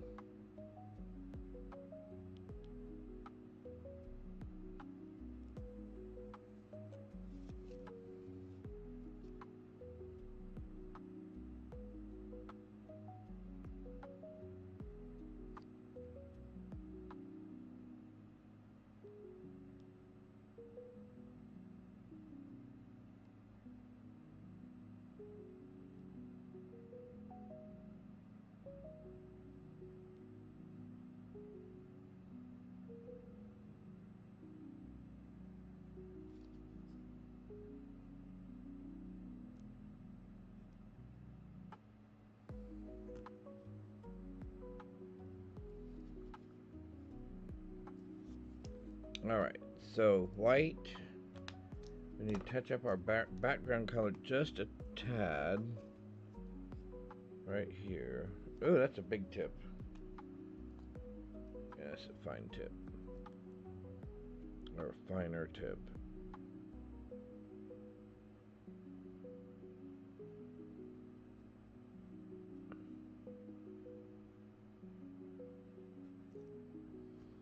There we go.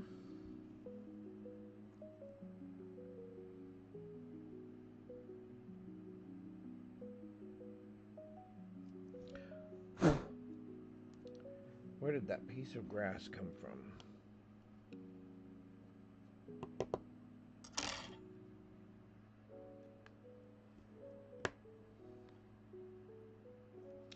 Alright, white, we said.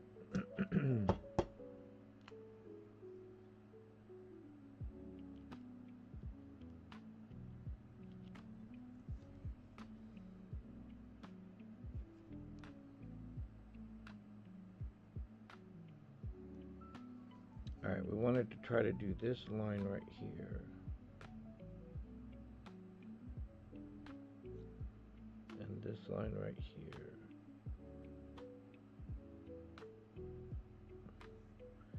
Just like that.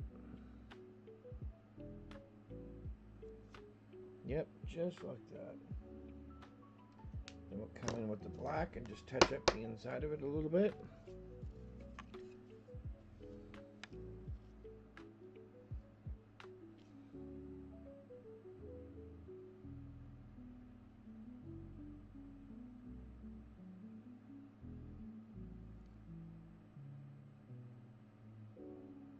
Like that. And like that.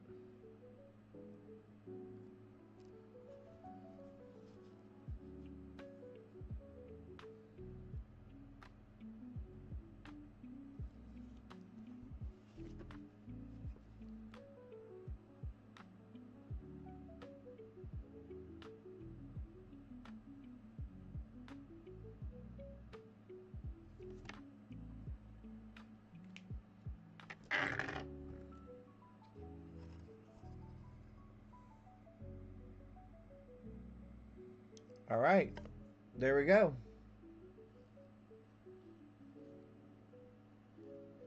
Other than the bun being a little bit lighter, which I don't have a problem with. I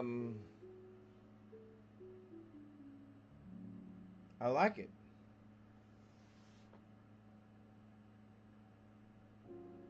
All right, give me 1 second. Let me get a coat of lacquer on it. And we'll come back in and we'll take a look at it and see what it looks like. Let's see.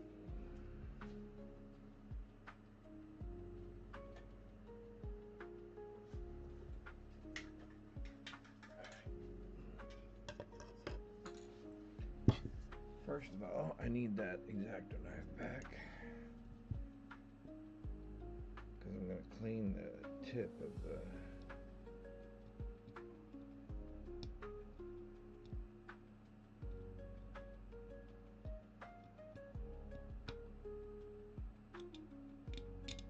cap where the lacquer comes out, so we get a nice good coat.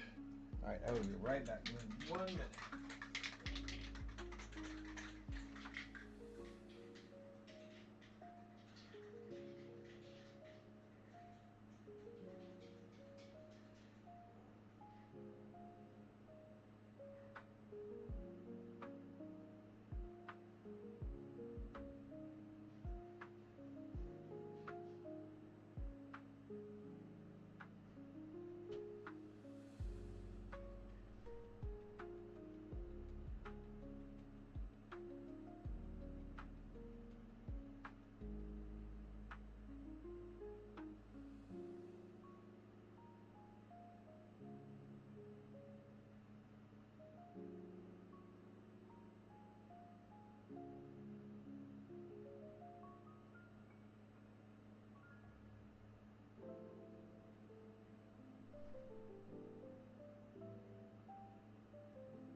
Lacquer's got a smell to it.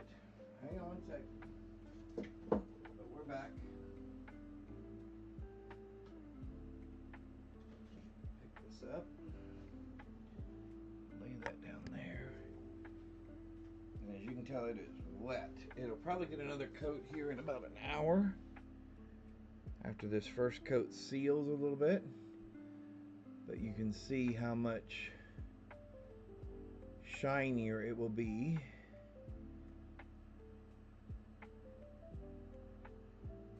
And how it does just kind of blend all the colors together really well, I think. So that you don't end up with a lot of paint strokes or anything else. And I'm pretty happy with that. What do you guys think?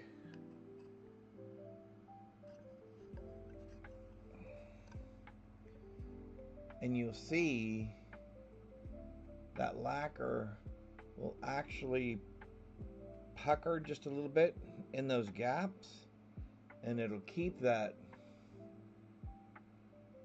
kind of three-dimensional sheen to it. like I said, especially after this dries and I get a second coat on it, you can actually already see it starting to soak in and dry. But anyway,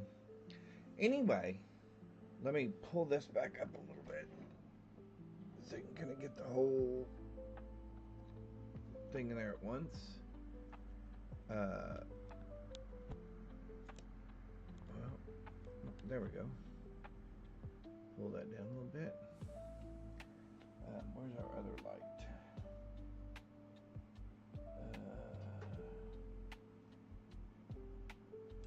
Hang on one sec. There we go. There we go.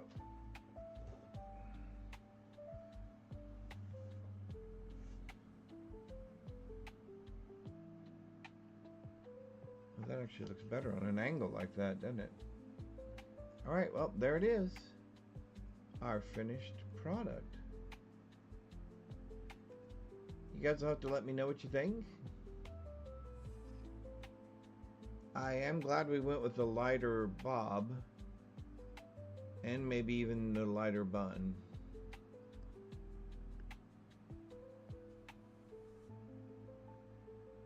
Yeah, I'm liking it. Alright, well, chat, thank you so much for choosing to spend some of your Saturday here with me. I know this is different than what we usually do, but I thought we'd give it a shot. I do this on the side, and not just for this, but I mean, we actually sell them on Etsy and stuff. So, but I thought it'd be something fun to do, something different. Hope you learned something. Hope you enjoyed it.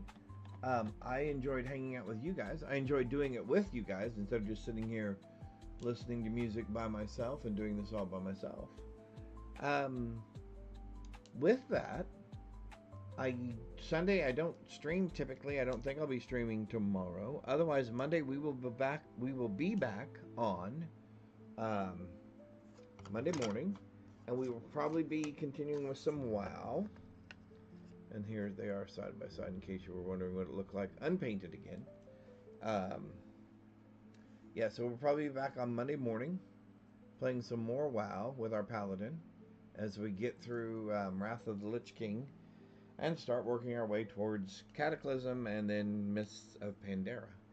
But again, I appreciate each and every one of you. Thank you for coming and hanging out. I wish you all a blessed rest of your Saturday and weekend. And like I said, I hope to see you guys on Monday. Thanks, everybody. Bye.